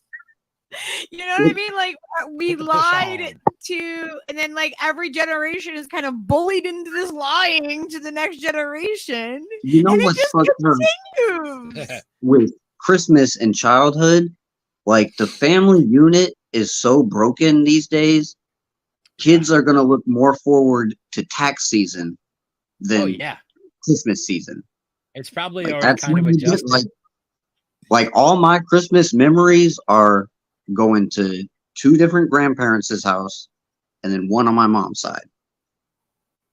Like, so I had like 3 family gatherings, and like that's where it was never the gifts, it was always meeting, and you're not going to see that a lot. Yeah. Yeah. They- all of the systems of community and family have been broken. It's so Broken. key to be living. That's how a you're fulfilling supposed to. life. It's supposed to have. A tribe is how you're supposed to be, man. That's how we had been forever prior to this, and done some amazing things. Yep, X says. Wait. What did it say? Wait, the government is lying to us. Gasp! Where's your evidence? Yes. Right? I When know. was the and last Jesus time you wasn't told the truth? I don't know. I immediately go to they're lying. And so even if even if they were telling the truth, like I would have to have the evidence to believe them. Like it's gonna take a lot more than just like, believe me. Yeah. Yep. Yeah, and yep, actually, right. Jesus would not have been white either. Jesus on the main line. So we were hanging up. This was like last year? We were hanging up like anti-war signs around town, and this guy comes over and starts talking to us. And it was really interesting. And he was just like, I knew him from like doing volunteer work in my community and stuff. And so like I recognized him. I knew he was like, he's been around town for, the town for a long time. So he's like talking to us about like religion suddenly. Remember we were talking all anti-war, we were getting all political and having this great conversation. We talked to so many people, just hanging up signs. Like we just talked to so many people. People are like, what are you hanging up signs for? You need Jesus. Yeah. So he tried to like do that whole thing, and I'm like, yeah, it's crazy, right? That we're like bombing the area, like where everyone who's religious, and we're bombing the shit out of these people.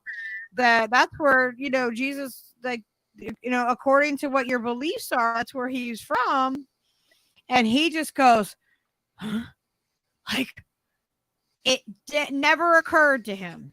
It never occurred to him that we are bombing the sacred holy land. Right. Like, oh, you mean like where Jesus used to hang out, bro? Yeah, no, that's where we're fucking blowing shit up all the time. That's what happens. We're destroying that. And We like to break those they things. don't, until you say it, there's just a disassociation there. And then, how about the fact that And he was just like, like he didn't know, like he was like, step back. oh yeah, like, and didn't like know what to say.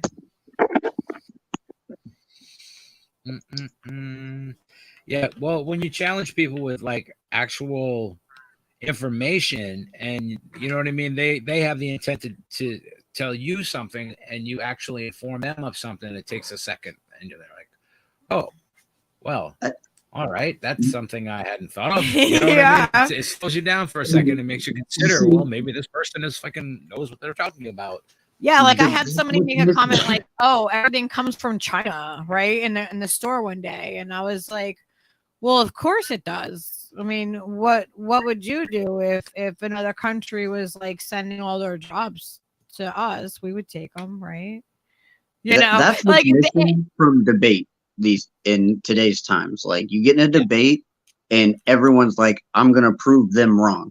They're not gonna they're not gonna explain their idea. They're gonna shit on the other person.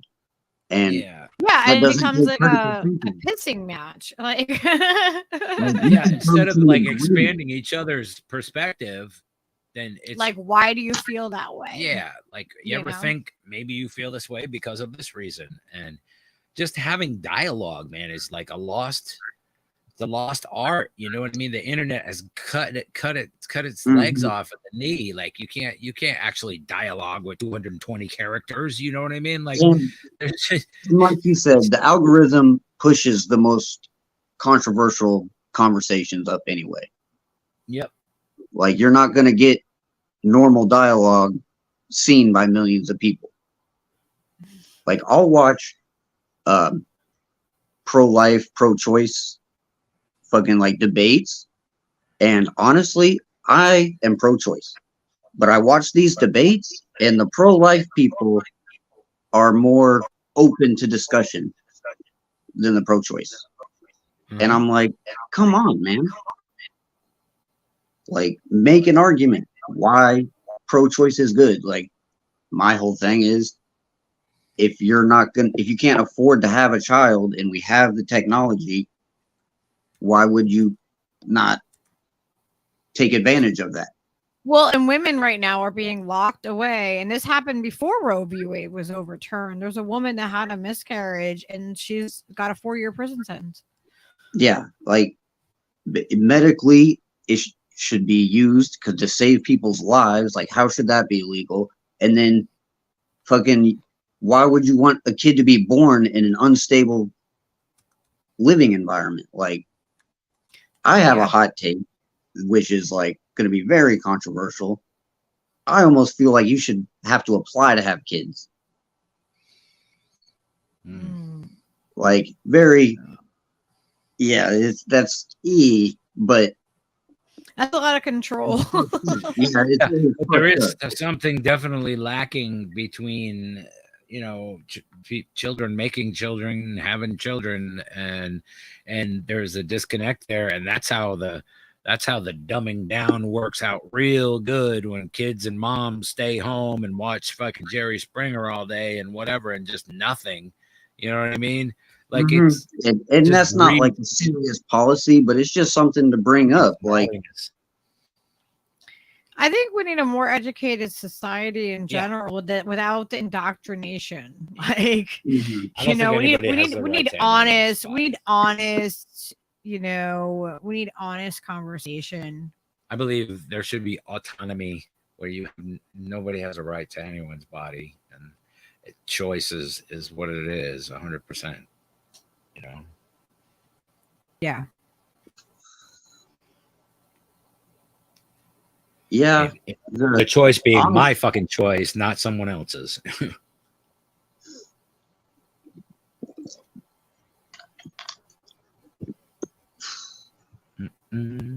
I feel the whole everything's a simulation thing. It's like,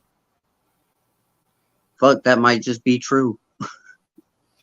I know it's that part of this world is very, very I don't know, man. It's easy to get hung up on that, like ideas like that, flat earther ideas and things, and like what? Like when I was young, say like 10 years old, this high school, there was this crazy conspiracy that if anyone believed it, they were just considered crazy nut job, and it was that there was a bunch of satanic pedophiles that secretly run the world. Yeah. And now 10 years fucking later, 20 years later, I'm like, damn, like maybe they were onto some fucking shit. Yeah, they definitely Like, were. maybe Turns out pedophilia is hugely popular among fucking elites and fucking rich people. pedophilia and it's also called hebephilia, which is the older, once it's post pubescent. yeah. And then like a lot of fucking influential people like to throw out satanic imagery for some weird reason. Like, yeah, well, it's told, we're told it's satanic, but is it, or is it just their like culture and their we're cult, told, you know what I mean? Like, oh, they're just doing it for views, for shock value. Like, it's not even shocking anymore. I thought the halftime show at the Super Bowl was rather tame. I was expecting a lot worse. Yeah. The whole professional sports and stuff just about crumbled before our eyes. This whole like last 3 years, that's been hugely revealing, like how shady and how fucking crazy that shit is, dude. There's some like people weren't following scripts, and oh my gosh, everybody's fucking, so much reality came out during this time that that part of it was refreshing and maddening at the same time to see everybody just fall back in line and just do the same shit and keep telling people to do the same shit. Wow. My thing is professional sports. I see it. There's way too much money in it. I see it exactly like Game of Thrones. It's just like politics, man.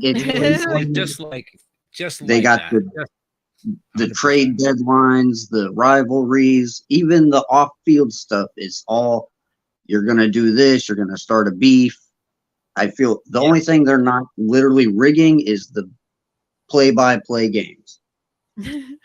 There's just way too much money. Everything else is orchestrated. Like everything else around the whole thing is just completely fake and phony. It's like pro wrestling. It's just, you know what I mean? It's just like the backstage is phonier than the game. Like, it's really weird how that works, but I believe that to be true. And I think there's a reason behind it because, intelligence agencies for 100 years have been manipulating these things to coincide with election results and who wins this part and who wins that part. And all of these things have been rigged over and over all this time to perform as a dice dividing people and uniting other people. Like, they want everybody to vote blue or red, and that's it. Those are your teams. Choose. You know what I mean? And that's the way sports are. It's exactly the same mindset. It just affirms those same things that keep people voting, keep people in politics and in the discussion. Yeah. From the day where the day that they figure out that we knock over kids at the playground or at school, at kindergarten, the bigger kids, like they single you out and put you in sports immediately. It's conditioning, it's indoctrination, it's discipline, it's teaching you all these fundamentals that keep these wheels turning, keep the money flowing upwards. That's what it is. At least as near as I can tell. But I'm just a crazy old guy, so don't take anything from me. Everyone's crazy. Yeah, definitely. I agree with that. V.S. Adams says pro sports is a military construct. Yeah. I wonder what's in those contracts that the players have to sign. Like, a lot. Yeah, like, do they know what they're getting into, or do they actually think that they're playing the game? I don't know. There was someone in my high school. Are they connected to the matrix? It's just all simulation. They're probably like aware of it, but it's probably like one of those like not spoken about, like out loud type of things. Like, they know that they're being played because those are all the managers. There's people managing them. They're making more than some actors. Like, yeah, make big money. I think it's easy to pay people to do what you want and to see what you want them to see, and that's it. and there people that play that game are rewarded and make ridiculous sums of money. The fact that some people just make these ridiculous sums of money and people wonder why things can't change collectively. Well, because it's so completely imbalanced. The wealth inequity is insane. Yeah. If all the poor people just got together and said, fuck it, then they'd be screwed. But nobody seems to like. Yetbex has a solution for us, Steve. Oh, good. What is it? Let's have I can't see. Rome Coliseum type thing for a year where the CEOs, politicians, and the rich are the participants. I think that's a fantastic idea. Oh my God. All the celebrities and the most annoying celebrities have to get in there and with the lions or whatever. It'll be awesome. Come on. With the lions? Well, that's what they did in poor Rome. lions are going to make the lions eat the rich? All right. Really? We'll just get some dingoes. Maybe they don't want to. Dingoes. Maybe the dingoes ate your elites. The dingoes? We'll have dingoes. What? I don't know what I'm talking about. I'm just saying things because it sounds funny. I do that sometimes. Well. All right. I don't know. What do you think? Do you think Rome Coliseum is our answer? I think it could work. I feel like I had an answer to this, but I can't remember what it was. It was a fun, unique one, and I'm blanking on it.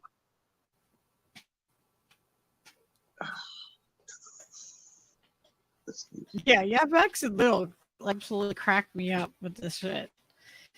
What are you guys saying over here? I like how Bex just talks shit on me all the time. Bex talks a bunch of shit. I love it. It's funny as hell. How dare you? Ghost Art said, I drive everyone in real life crazy when they ask about any sports / TV show, movie, etc. I just say propaganda.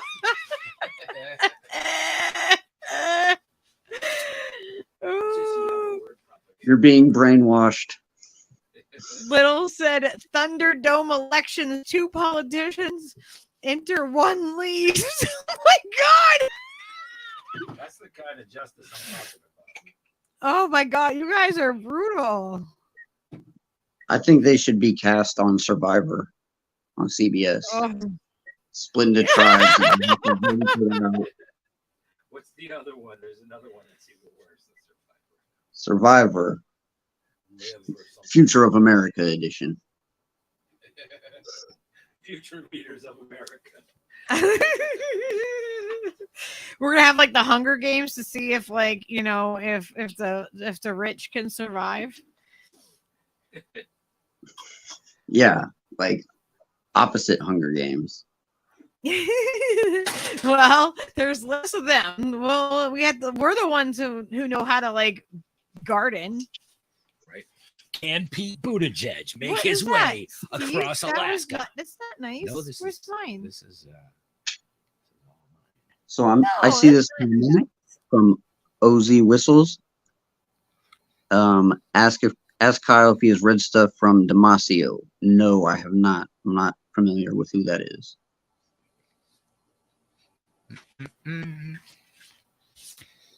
Oh, this is Kyle. Kyle reached out to me. He had a traumatic brain injury. What year was it again? I'm sorry. I had the injury 2013. 2013. Okay. I was 19 years old. And he reached out and just wanted to, have a conversation and bring some awareness to TBI Awareness Month. And we just thought, well, let's do it.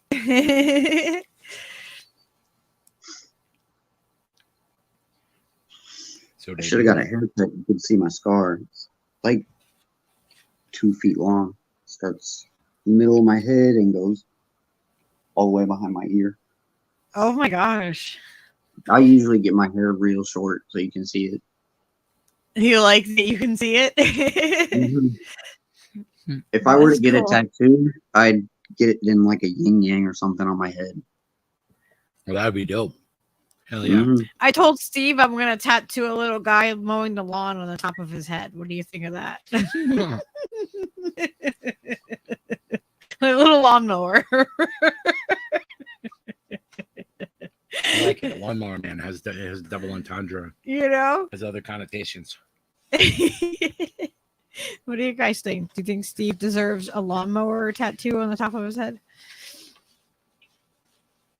Oz Whistle says, read him.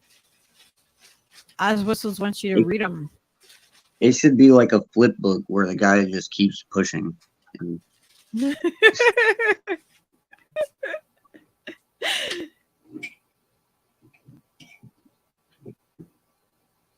yeah, you could make like stop animation picture. So he asked what parts got damaged in your brain. I want to say the front left lobe. I mean, there was a lot of damage. There was a bunch of blood on the brain, and blood can be really toxic. I would need the medical papers in front of me to really. There are a lot of long words. Oh, I'm sure.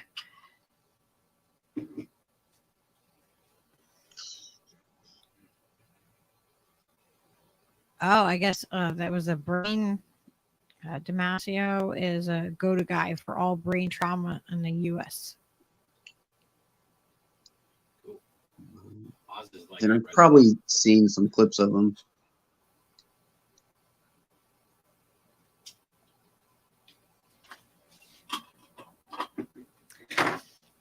No, yeah, bags. It's mostly gone. Oh, now I get the button to the sandwich. Oh my God! Really, you're complaining? Yep. Freaking complainer. Thank you. Welcome. You want to hear a joke? Please. Yes. Did you hear about the chameleon who couldn't change colors? No. They had to give him a pill for reptile dysfunction.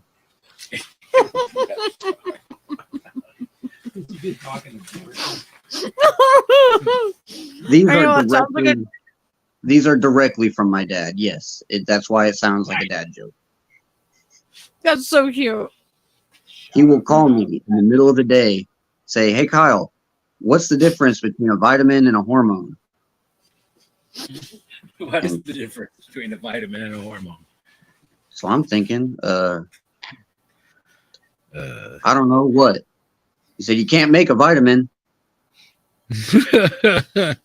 Nice. Your dad's got good jokes. Oh my gosh. No, Shout out to Kyle's dad. Some people will not get that one. There will be a 1 to 3 second thinking face. Drastic change to reaction. If they don't, I think it might be geological. It might be geographical. You know what I mean? Yeah. Well, yeah. But if they don't understand what the fuck, how that makes sense, you say you can make a hormone if you got enough money.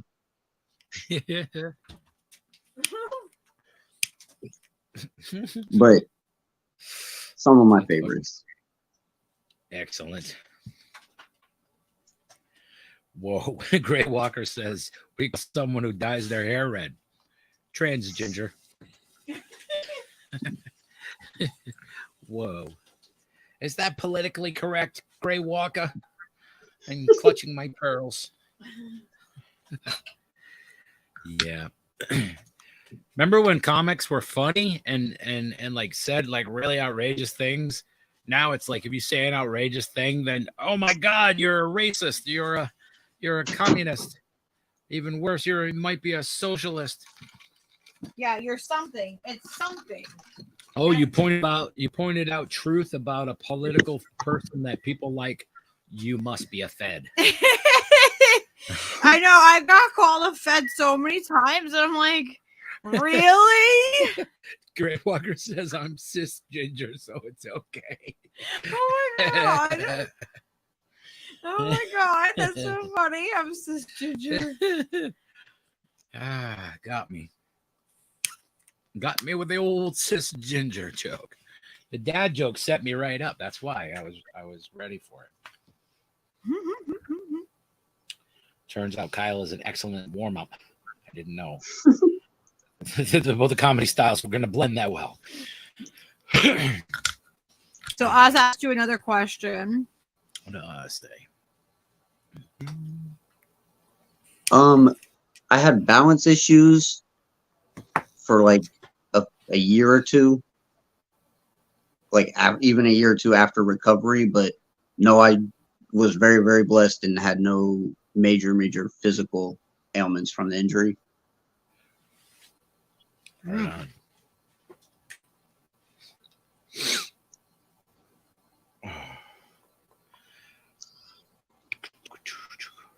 Little sad. Steve, can you read it? I can't. It's like blurry. He said, I can never remember the proper name for the part of the brain I damaged. I call it my chicken tender. Because if you look at its location and brain versus tender in a chicken, there it is.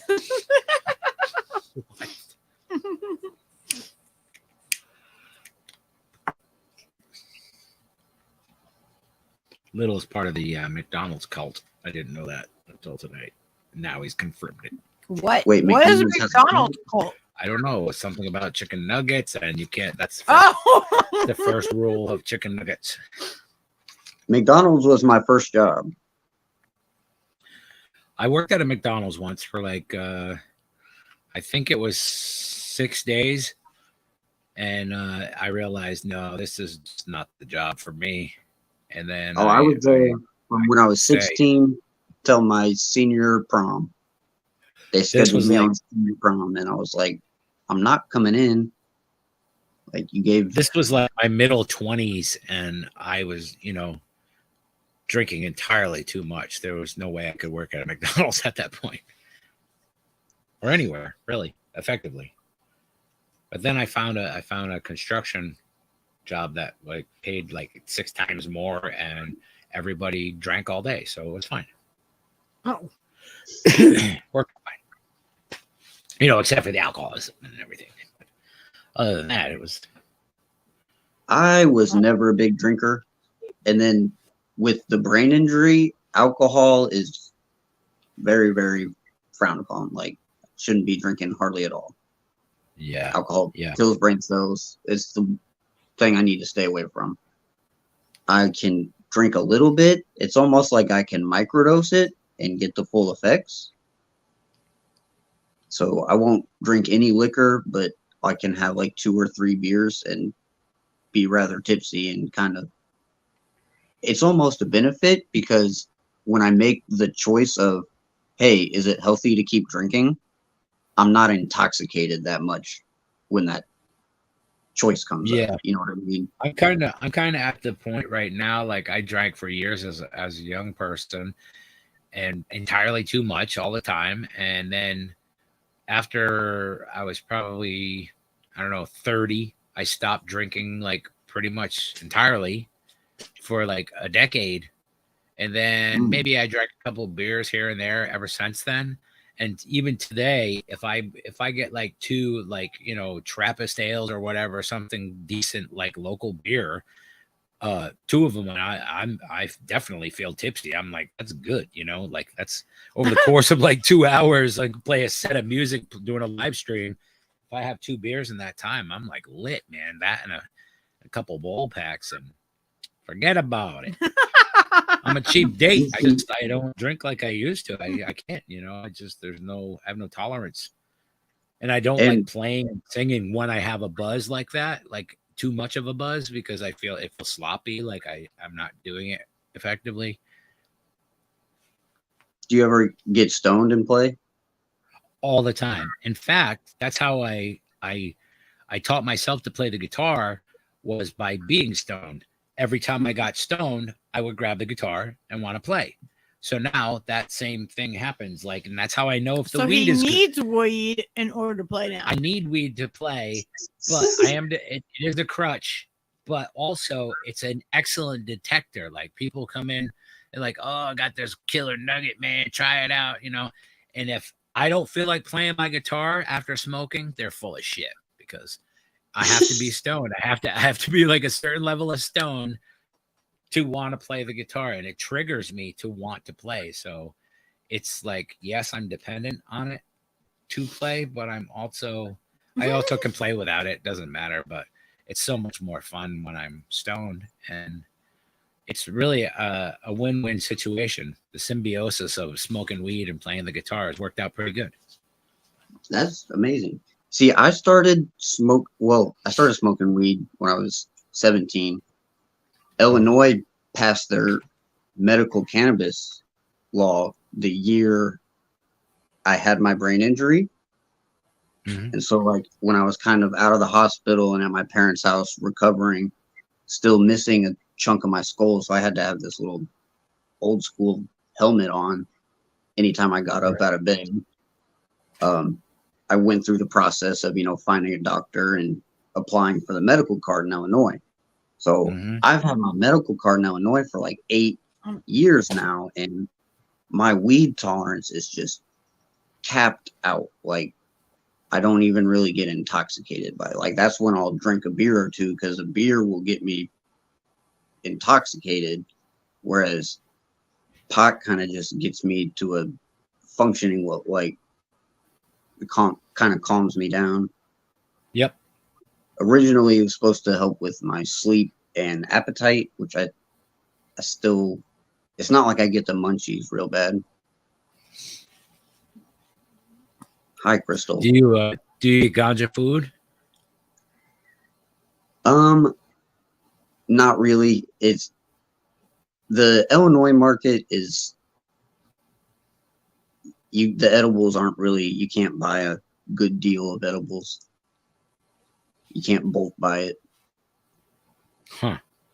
You'd have to if you were to like make your own butter, that'd be the most effective way. Yeah. Always, definitely. Always, yeah. And it's if you can do it your own. Super cost effective. Illinois is one of the fucking worst legal states for when it comes to weed, and I know some states aren't legal, so sound like there's like problems, but there's like a really good outlet that like ships everywhere that has like the best products I've ever seen and the best, like completely comparable prices to what anybody's paying anywhere. These guys are shipping all over the freaking globe, like blowing up. But that's like, I'm just saying that's also an option for to get like actual quality things that are like regulated by the company and making sure that what is what.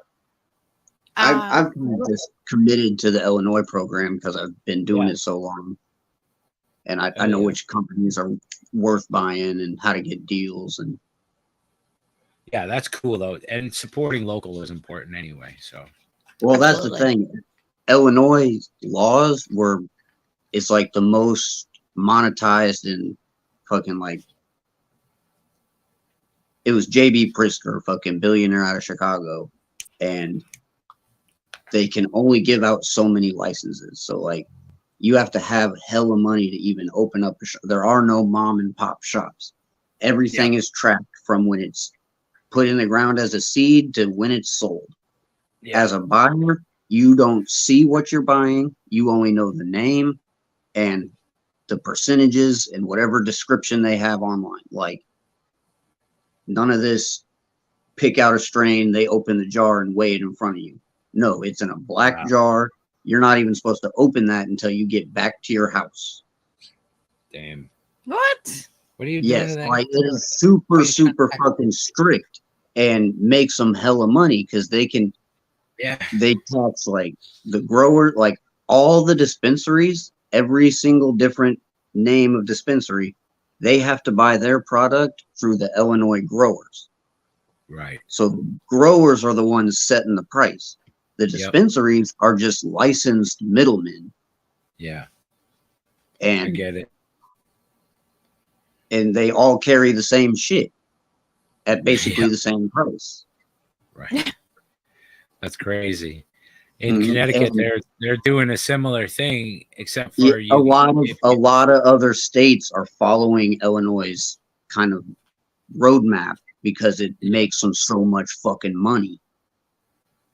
The one in So Connecticut is more like Jersey, but also allowing for you to grow. But only you can grow indoors. You can't grow outdoors. You can only grow indoors. Like what the I, fuck? as a medical patient, could have 5 plants. I just don't have the spot. I live in a like assisted housing, Yeah. so I can't just fucking start growing 5 fucking weed plants in here. I know, right? It's a drag that you can't, because like as far as being cost effective and like one of the most easy and satisfying things to do is to grow your own weed. If you just have a little tent, you know, that you have to mind, you'd probably be fucking loving that shit. But I understand because we live in a similar situation. That's how I would get flour to extract into butter, and then you could just have medicated meals basically all the time.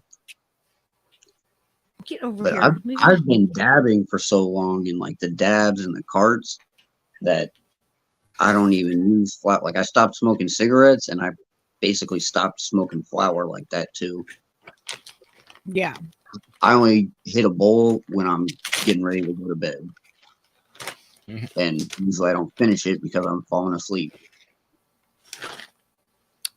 Little asked for an update on Drew. I don't know. The last we heard is that he had a pretty big seizure today earlier. So we had to shut the stream down early. And Lala said that she had to give him his rescue meds and that he was resting. So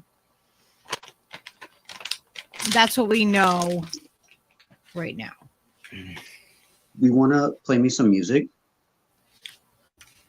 Yeah. I can give you a little light show.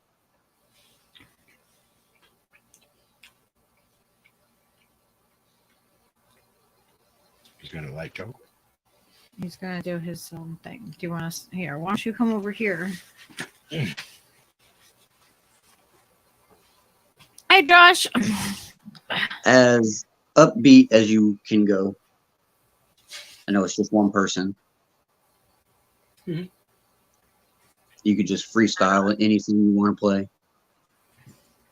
All right. Let's see what we can do here. How many instruments do you play? Just guitar? I mostly just play guitar, but a little harmonica, a little piano, a bass. You know, pretty much anything I can make a noise on. I tried to learn the dapper.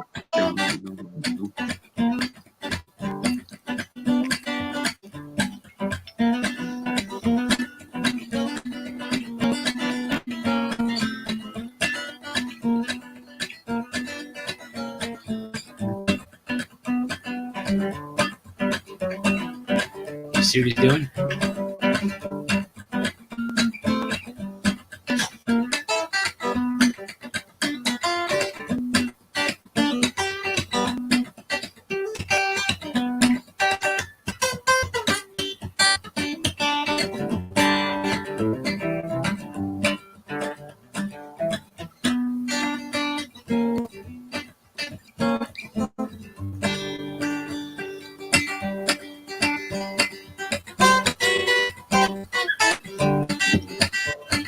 Pick up the pace. Hold on.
Kyle and his crazy lights, ladies and gentlemen. Yo. That was cool. It's called an orbit. Magical. It's basically LED lights on a string. I love it. That's cool. I do LED poise. They're like they basically like they look like nunchucks. Yeah. Yeah, the ones Yeah, that I look like do a lot of just pull moves with the handles. Yeah. Yeah, I have a nice pair of those, and I have the ball ones too, but I like the nunchuck ones better. I like them ones that you see now. They have, I don't know if they make the yo-yos like that too, but they have ones that are LED, but as they're spinning, they're generating like an entire, like you can put a fucking, yeah, those things get expensive. you can put a GIF in there or whatever, and actual video. I can spin, I can spin the ones that actually show like actual images and stuff like that. My favorite are the hula hoopers. I love watching the hula hoopers. Yeah, hula hoopers are awesome. You ever go to see String Cheese Incident? Yes, I've been hula hooper there girls. twice. Twice, nice. Yeah, I'm going to summer camp music festival in May this year. Sweet. Awesome. That's a good one. Who's on the lineup this year? Willie Nelson. Nice. Excision was their big dubstep name. Humphreys, Mo, they play every year. Yeah. Yeah. I remember seeing like I don't know if you remember a thing called iClips. They used to broadcast like before there was a Nugs that like played live streams of live shows. There was iClips, and for years like they had summer camp for free. They had like Hornix Hideout in Oregon for free, like the whole weekend of music and stuff, and you could watch it, and stream it. They had everybody's sets that you could watch in real time and stuff. It was awesome.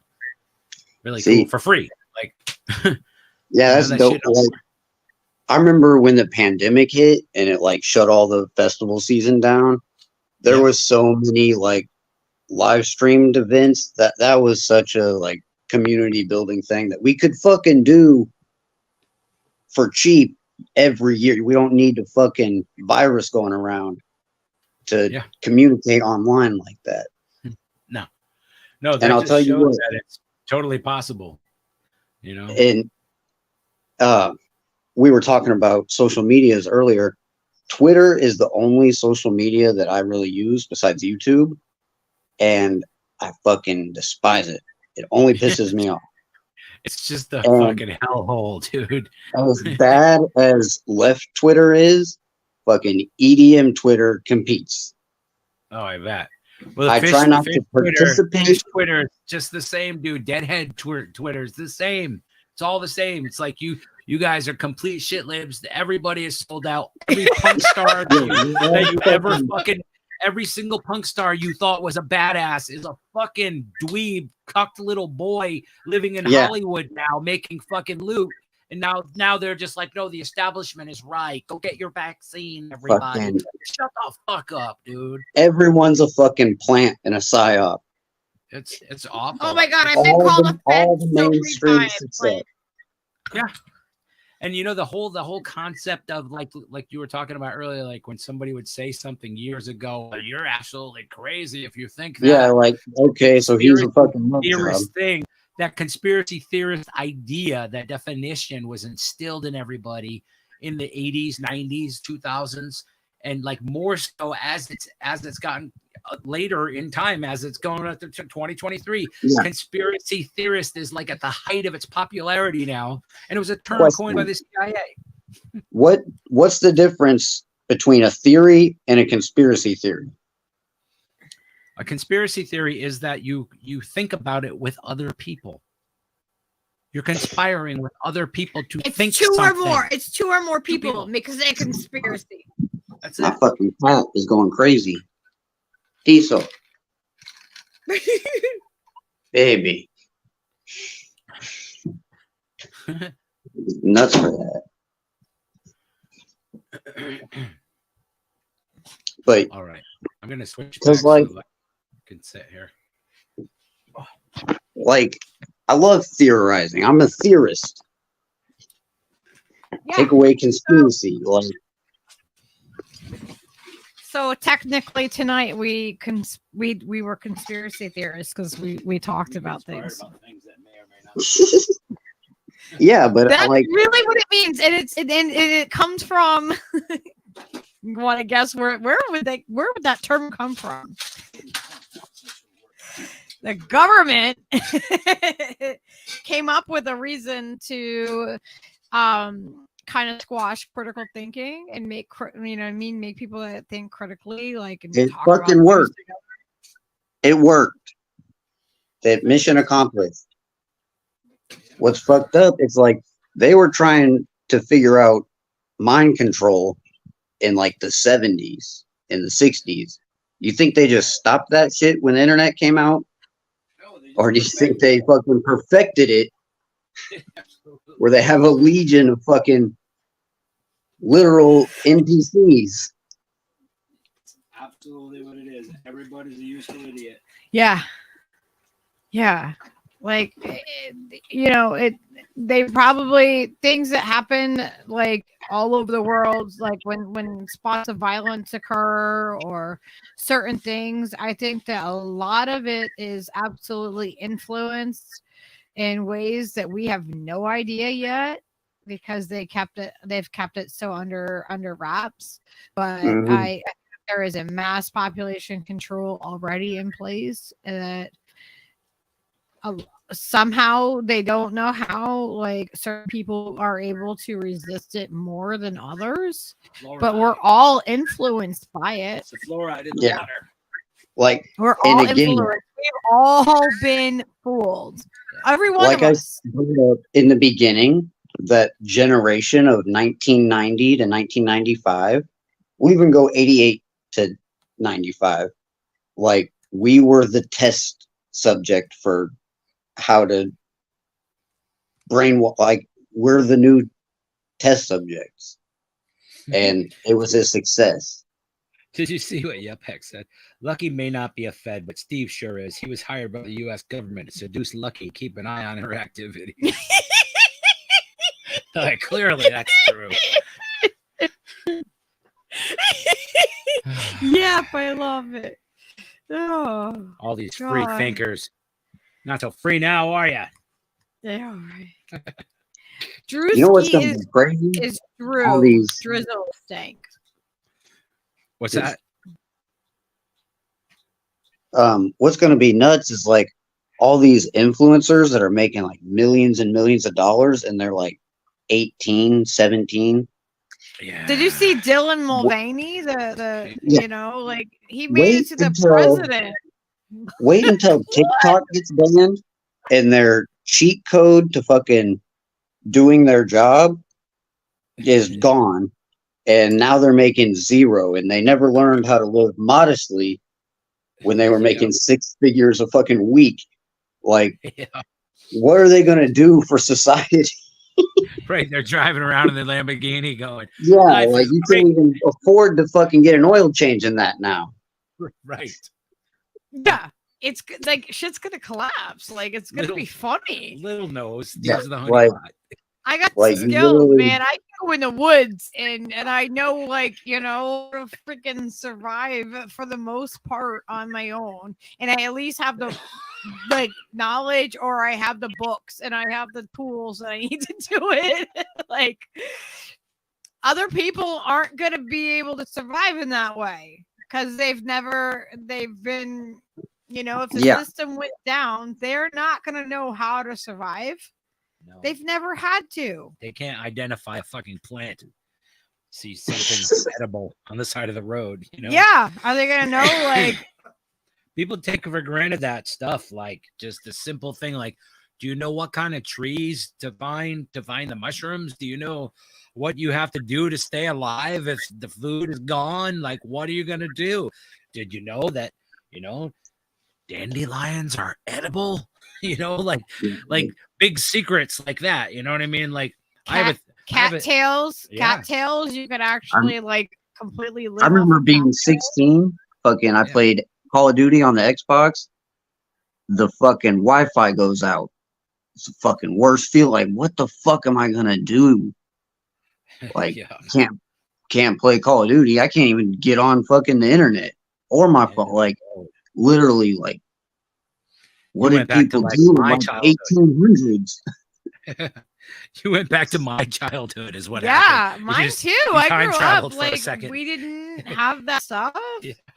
Well, you see, I had a child outside. We had acorn fights. I had a neighborhood of kids where we would do shit outside a lot. I'm talking more once I was a teenager, 16, 15, and not really with my neighborhood friends, but my school friends. Everything was online.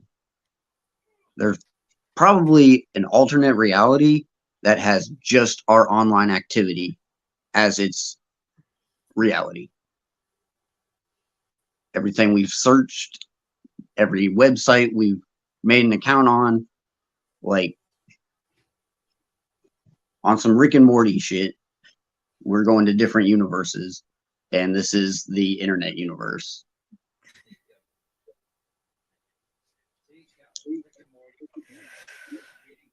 So is this a theory or a conspiracy theory? And how do we visit this place? Well, like Rick and Morty itself is also like an op, Dan Harmon is like CIA all day, fucking sending all kinds of crazy. Sorry to break it to you. Put the acid on the paper. Eat the acid. Follow the fucking wormholes. It's all like super subliminal shit. Yeah. Like I think it made a lot of too much propaganda money. in Rick and Morty too. I think once it made money, I think it was immediately compromised. You definitely see a change in the tone from the first 2 seasons to later on. I think organically it was its own thing. Yeah, no, I think initially, I don't think any of that surveillance state fucking bullshit, like actually, like they were just goofing. But we have to remember, it was more like a cartoon X-Files. Opportunities, don't get them for no reason. Yeah, but also, like I was saying, that there is people doing influence like underneath like their radar that we are not aware of. That's happening. So we don't know how influenced these particular people are. Like, have they been framed to, to behave a certain way? And then that's the reason why they have come up with this idea that was actually kind of planted because of their environment. Yeah, like all the like someone was going to come out with this in this area because they knew, you know what I mean? Like, if we do this certain thing, this is the result. You know what I mean? They can't completely control it down to the person, down to the science, but I think that they can influence certain areas with certain like things trending or certain pop culture things like how you know what I mean? Like there's like an influence of something. Yep, exactly. Like the way the sports work. Same kind of machinery in place there. Like they knew someone would emerge that would have those.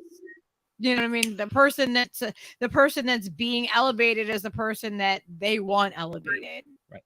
Because it's like it fits the narrative. There's no guessing game when it comes to who's going to be the next Supreme Court judge. You know what I mean? Yeah. Like when a spot becomes available, there's no guessing. Yeah, they already know. People have already like voted the way that they're supposed to be on the team their whole career. So those Yes, people I get completely elevated agree.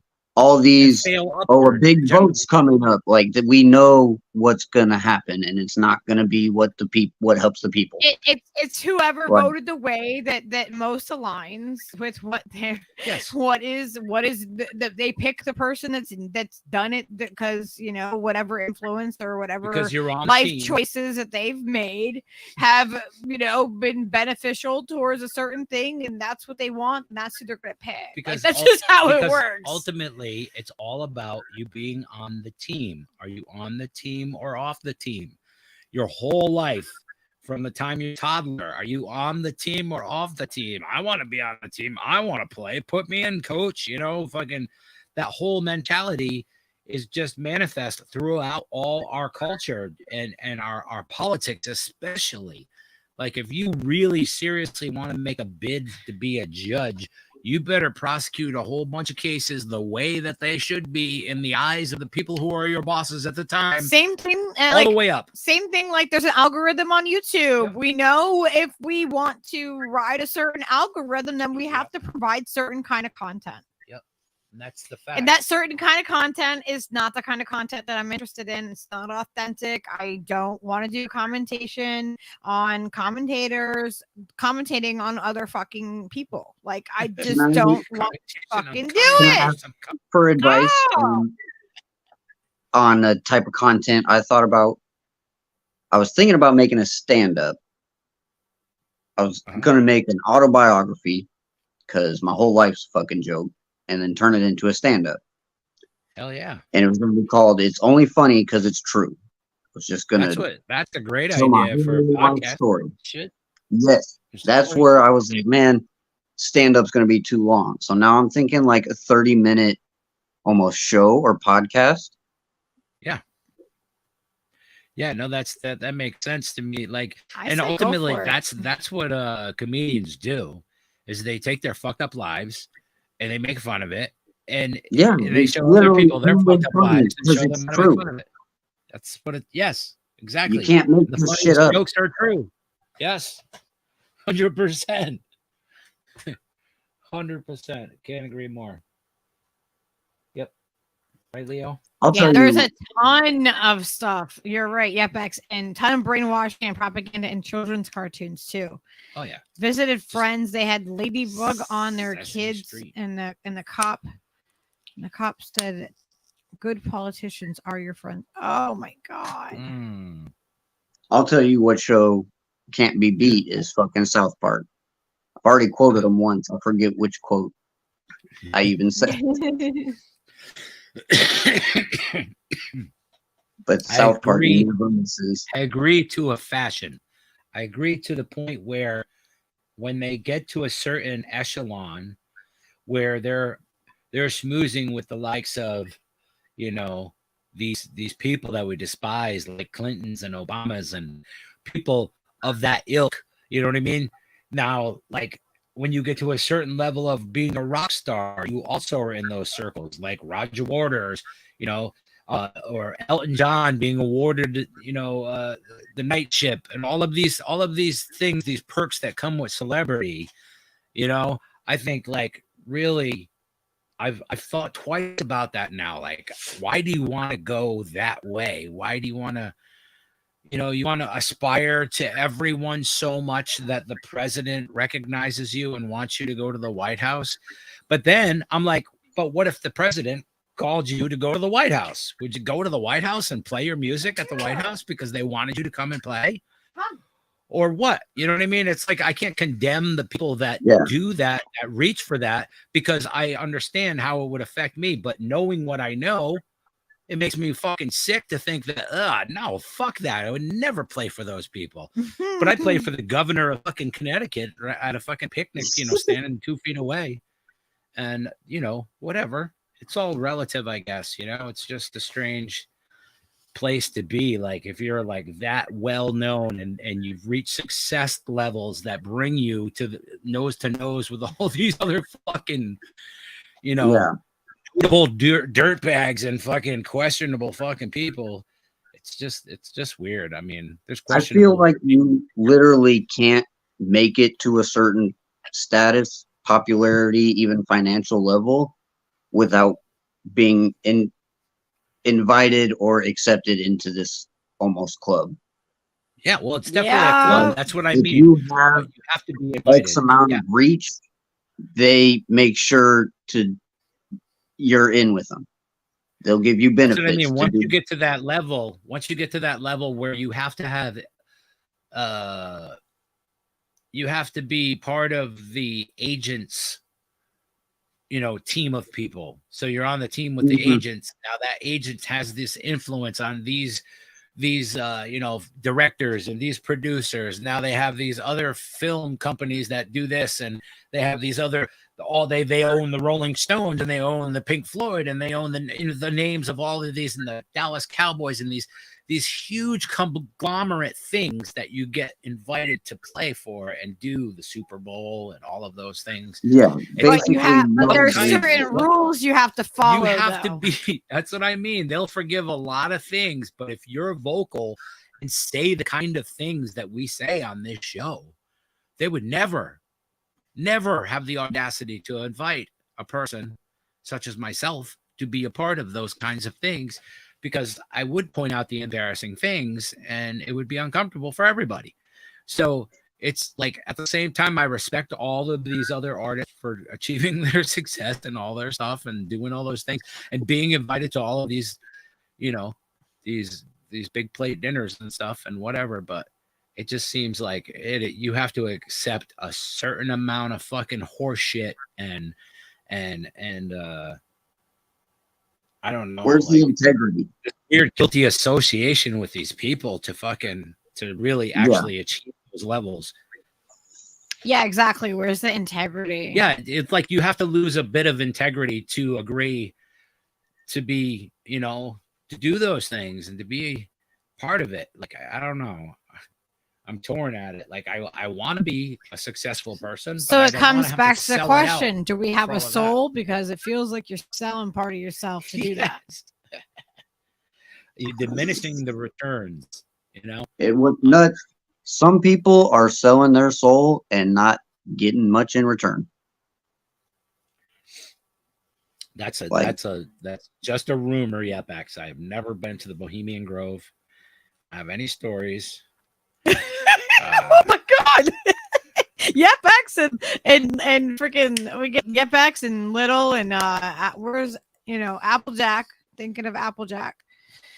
Like, how would Yeah, you feel if you sold your soul to the fucking devil and 5 years later the fucking US dollar collapsed? You sold it But- for like wealth, and now the fucking dollar is worth nothing. Right. And like, it worked. You fucking got wealthy, so you're like, damn, this worked out. But now the fucking like, you still got the money. Would you think about the fucking ramifications of that? Oh my God. Little says you haven't lived until you've seen Stever and Cutoffs singing She's My Cherry Pie while washing Lucky's van. You have a twisted imagination, my friend.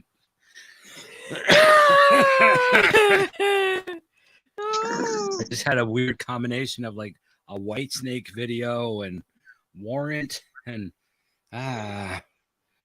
see, Oh my god! in 1983 I was 15, and that's the year MTV came out. So like, my perception and all the programming that happened from that.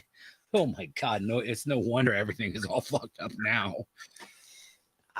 See, I didn't watch MTV until it was like taken over by the reality shows. Already past the M part. Oh yeah. Yes. See, like I was like, oh my gosh, yeah, like I remember when the M was big. yeah, MTV was great when it first came out. I loved watching the music videos. Oh my gosh, I just binged like on MTV music videos. It was amazing because we didn't have anything like that. Like, oh my god, They're trying like hell, VS Adams, for to commodify the orgasm. Pornhub is working on it. They have a Pretty sure they have the AI working on that somewhere. Oh boy. Some kind of robotic system. Monetized like relationships. That's fucked. Yeah. Like there's things that are in abundance. Like love is the most universal thing there is, and motherfuckers are monetizing it. Hell yeah. Like the thing that freaks me out is the monetization of the bio data. Everybody wearing the smartwatches and the pedals, the step counters and the things, all of that bio our data.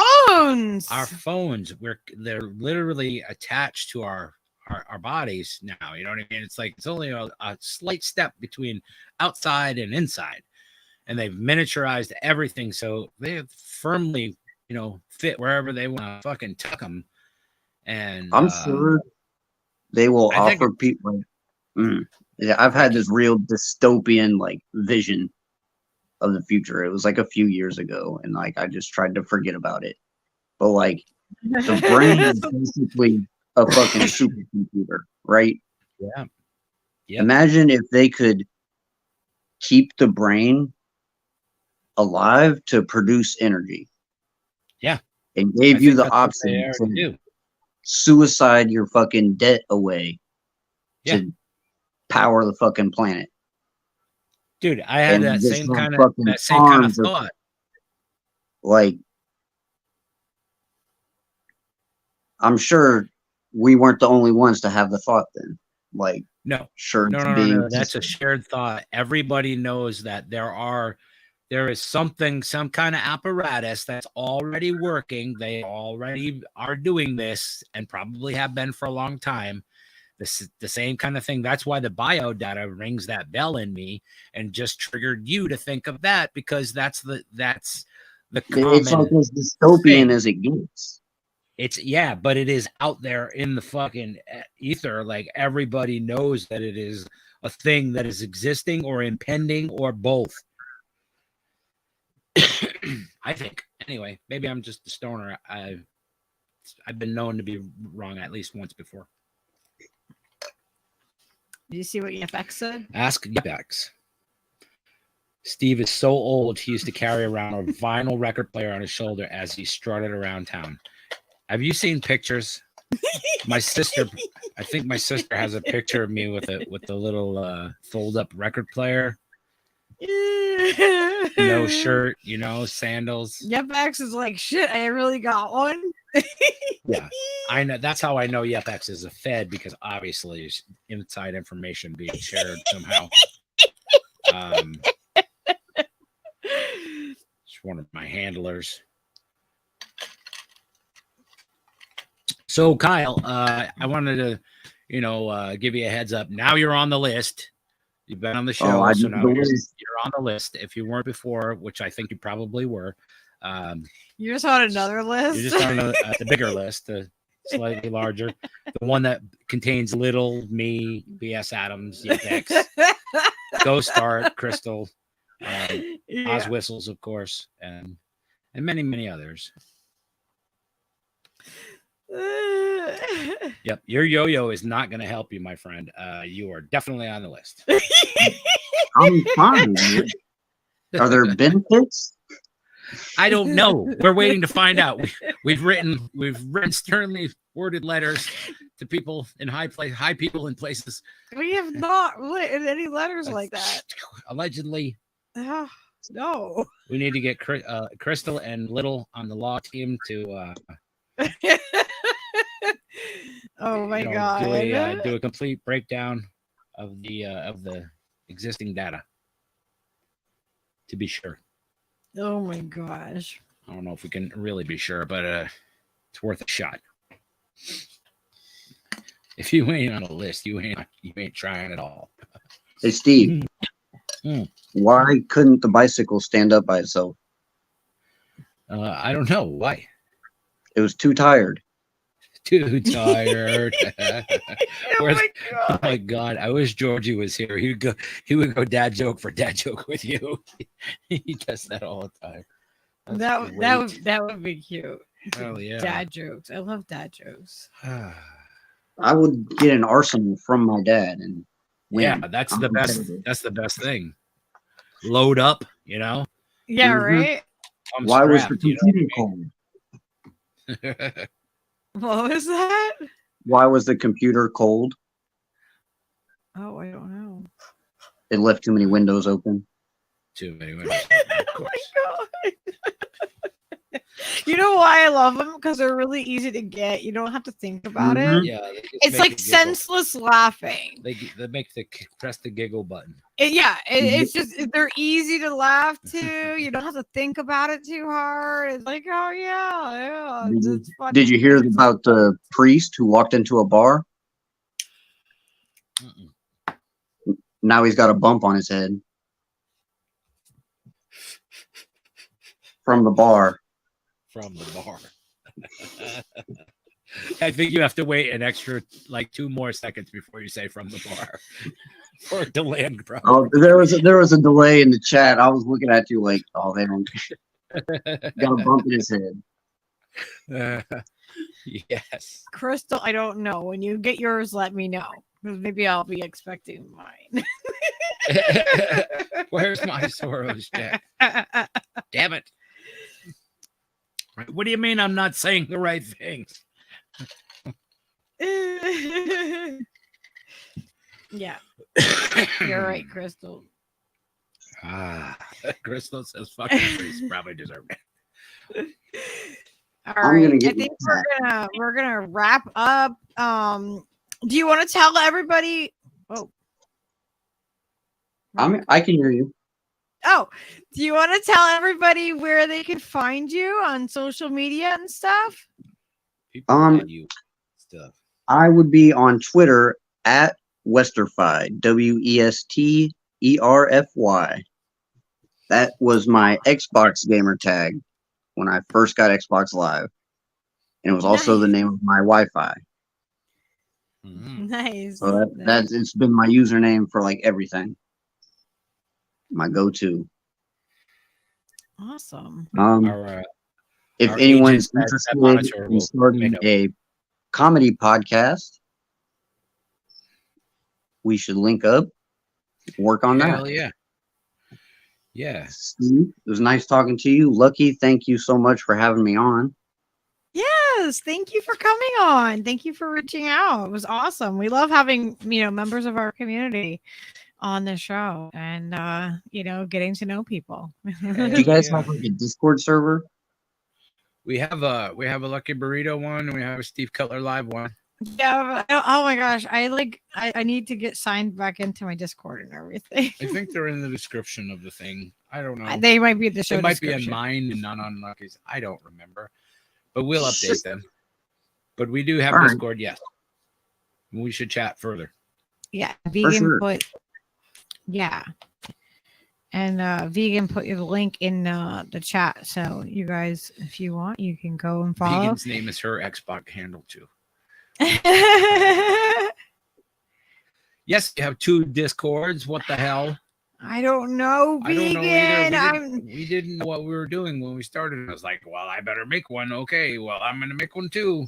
Yeah, I don't know why we have 2. Because we're silly. We should just have one. Yeah.